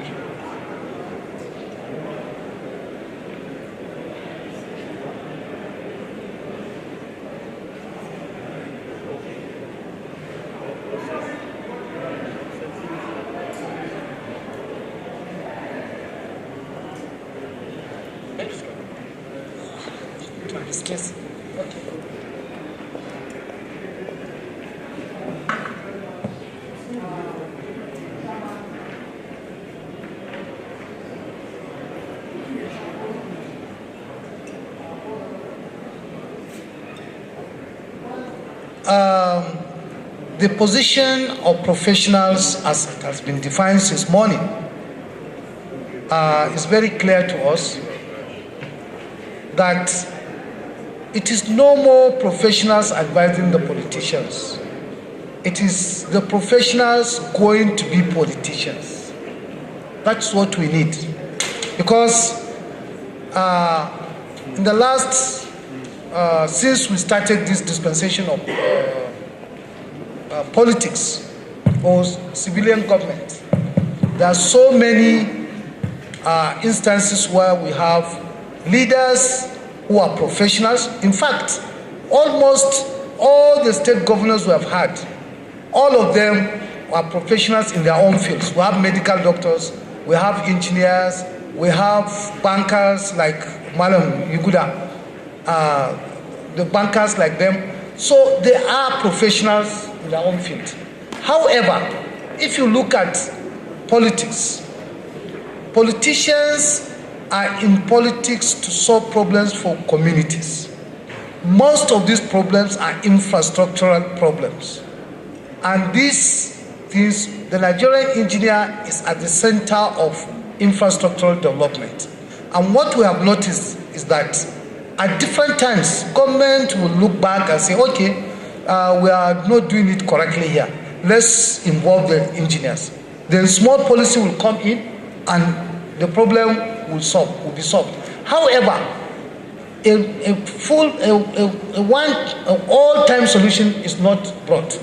Like the Executive Order 5. Executive Order 5 is a very fantastic government policy set by this government. And we cherish it. We always respect this government for doing that. However, in the implementation of Executive Order 5, my colleague here, the architect, will confirm that there is virtually zero implementation. The implementers are just talking about the Executive Order 5. However, we want government to get the professionals involved in monitoring the implementation of such policies. Government is doing well. There are a lot of infrastructural development. However, also, those developments are not enough. This country is vast. While roads are being built, some are failing, and we are not paying attention to them. The railway project, yes, is going well, but where is the local content in it? The Nigerian Society of Engineers is a body of Nigerian engineers. It's an international body. We have branches in Glasgow, London, Houston, Saudi Arabia. These our colleagues are there making waves. And when you say Nigerian engineers cannot do anything railway, you are just not looking outside. You are only looking inside. Even inside, those of us who have been on this earth in the last 50 years, we know what railway was doing. It is Nigerian engineers who are managing those railways. So as far as infrastructural development is concerned, we are telling the politicians that challenge us, or I'm challenging you now to challenge the Nigerian engineers on any infrastructural development. We will do it. And I assure you, we are ready to work with the politicians. We are ready to be politicians. We have 4 of our serving governors now who are engineers. They're doing fantastically well, and we recognize that, and everybody knows. You go to Ebonyi State, you will see the infrastructural development, you know that it's an engineer who's leading there. You go to Borno State, you will see that it's an engineer who's leading there. So we are ready to be, I have seen engineer politicians among you. They are here. So we are ready to join you, we are ready to work with you, and we will give you all the support as engineers. And we are ready to be politicians and be leaders with you. Thank you.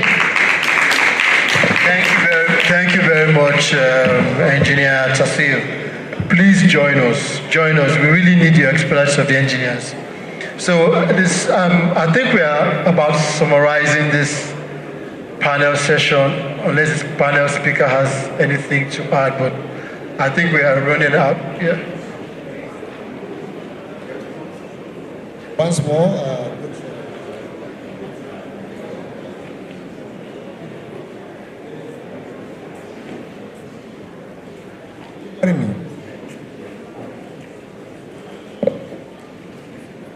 Hello? Okay, so I think just to summarize the whole thing, right from the first question, which was talking about the trust deficit that normally the professionals have, as well as also the detriments that normally the government stand to have due to the non-participation of the professionals. And going to the infrastructural deficit, which was also mentioned by several of the contributors, and also fundamentally the fact that the professionals in Nigeria are actually equal to any other profession or any other professional worldwide, and they can be able to deliver what is supposed to be delivered once they are challenged to do so. I think basically the whole of the discussion was just rallying around that particular fact that we have the professionals and they can be able to deliver. It's only that the chance has not been adequately given to them, and so what the governments need to do is also to give them that chance to be able to do that. Thank you. Thank you very much. Thank you very much, Alhaji Bello. I think that's actually a good point to go home with. The APC Professionals Forum is an agenda-setting platform, so we are going to partner with all the professionals that want to come on board, come and work with the party. We are going to challenge the party to ensure that the programs, yes, Dr. Duwale, please come. I think it would be remiss of me not to say to the chair of the BOT, there's not a single woman on the BOT, and I noticed only maybe one woman in the EXCO, and even in the list of speakers. Nigerian professional women are doing seriously well. You asked me about what will bring professionals on board. When we're truly inclusive and we recognize people based on merit, then they will come on board and they will deliver. I deliver for the government, and that means I deliver for APC. Thank you very much. Indeed, we need more women to come on board. That's without a doubt. So we will also adopt that as one of our agendas in the forum. We have women professionals who can come into the forum as well. You're welcome. Whether you're a member of the party or not, you can join us. So trust us, the APC Professionals Forum will be at the back of the party to ensure that the APC delivers on the lofty goals and visions that our chief host mentioned.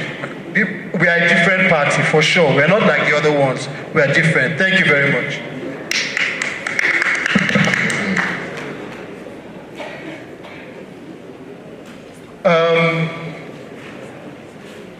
By Salim, who's going to take the closing prayer? Come on. MC, come.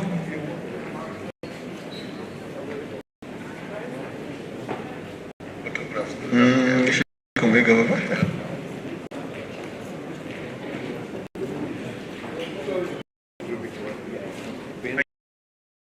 Please, can we put that for the panel? The photographers will now help us take a group picture. It's important we take it because we'll do this as those who contributed to the conference. So in their own right.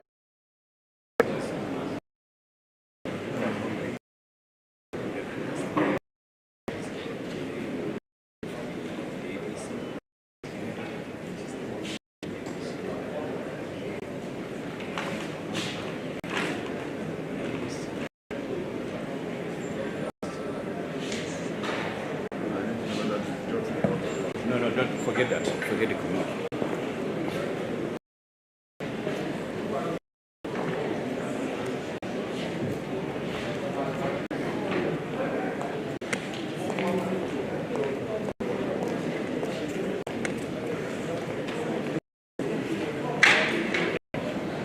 All right, thank you very much. Please let's once again appreciate our panel for doing a good job of discussing what we have.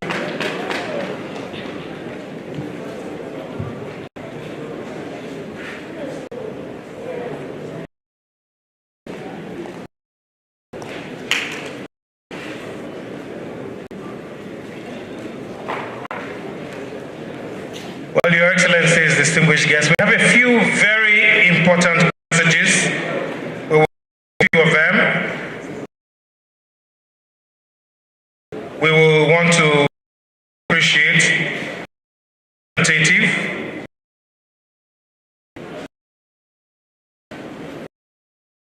We have President of British Nigeria, Dr. Okara, thank you very much. We appreciate you for coming through. We also have Ambassador Moses Ayom, Presidential Aspirant 2019. Thank you very much for being with us. Also, Mr. Umana Okonumana, CEO Oil and Gas Free. His representative Technical Assistant Jackson.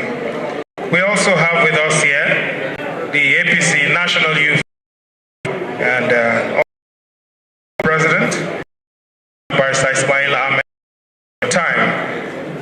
Let me also specially appreciate Honorable Barrister Moses Okezi Okafor, Director General Research and Development in Kogi State, representing His Excellency, the Executive Governor of Kogi State. Thank you, sir. But right now,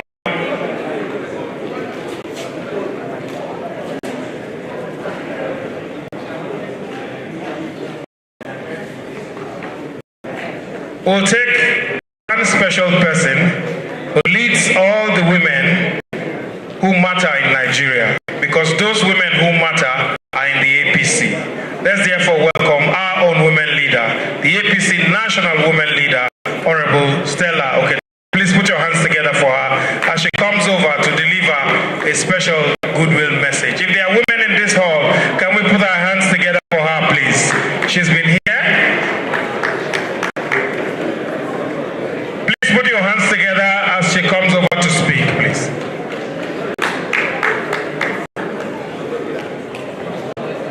Good afternoon, all. Please, can we be seated? I think it would be best if we behave ourselves as professionals.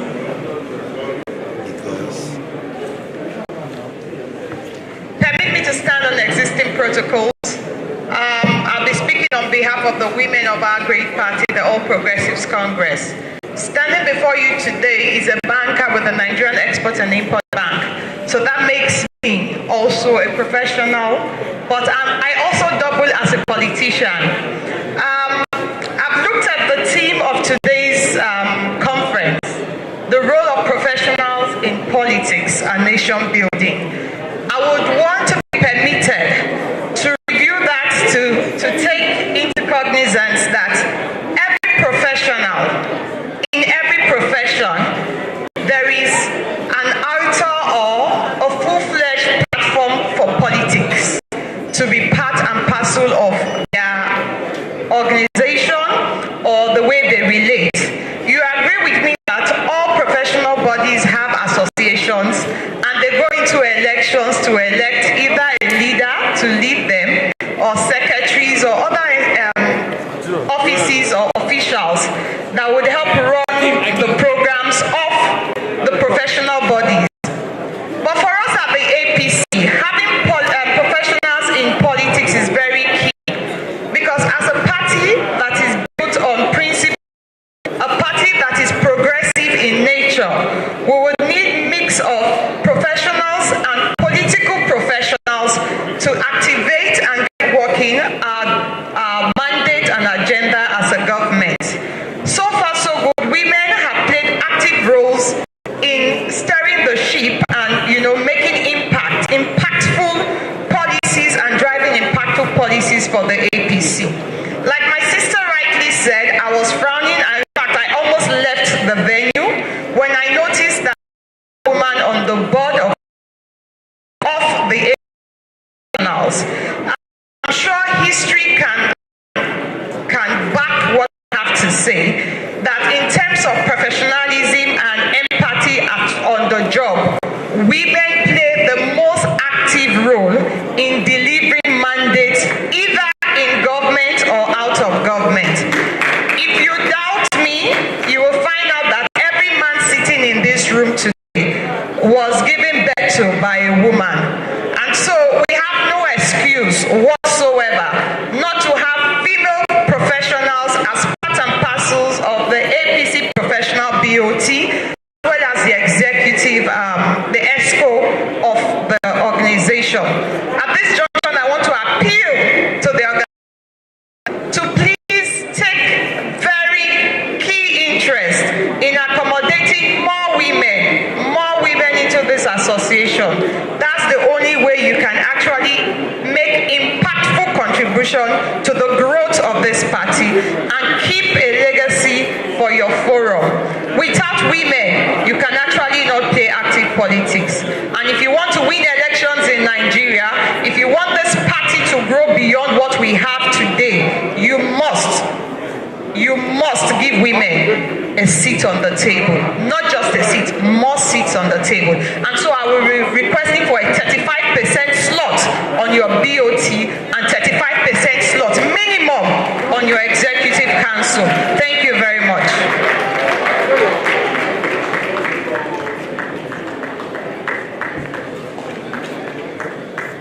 Thank you very much.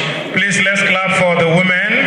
Let's clap for all their support. They are included in every aspect of our program, and they are very well represented, ma'am. Let's take another one quickly, please. I want to appeal to us to remain seated. We have very important people who will be speaking to us in this hall. Please, let me at this point go to Kogi State, where a lot is happening. The governor has changed the life of young people and has also inculcated women to an extent that even the women leader of our party should be able to commend him. But he has sent in a worthy representative, the Director General, Research and Development in Kogi State. Let's welcome Honorable Barrister Moses Okezi-Okafo, who is representing His Excellency, the Executive Governor of Kogi State, His Excellency Governor Yahya Bello, for his goodwill message. Please put your hands together for him. He's our friend and he's also a professional.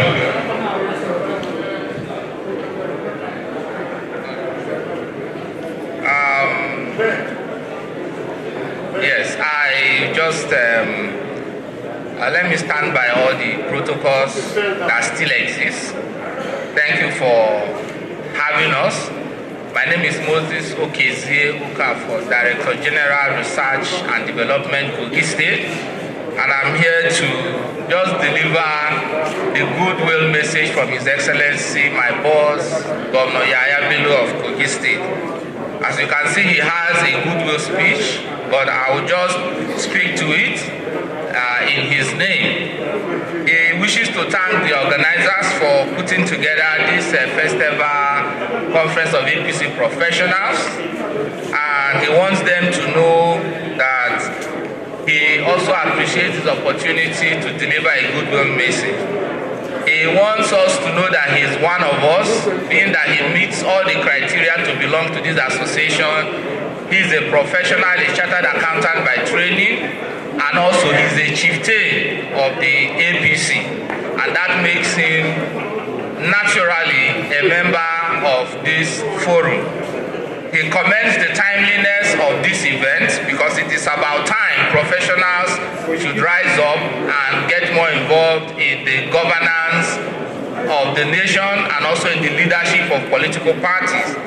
He also wants you to know that the theme is very opposite for where we are. He says that it is a befitting theme and that he has no doubt that at the end of it, it will become much easier to lay aside our executive disdain for the rough and tumble of politics and participate more fully and more forcefully in how our nation is led and governed. His Excellency Governor Yahaya Bello of Kogi State wants us to know that there is no person that is better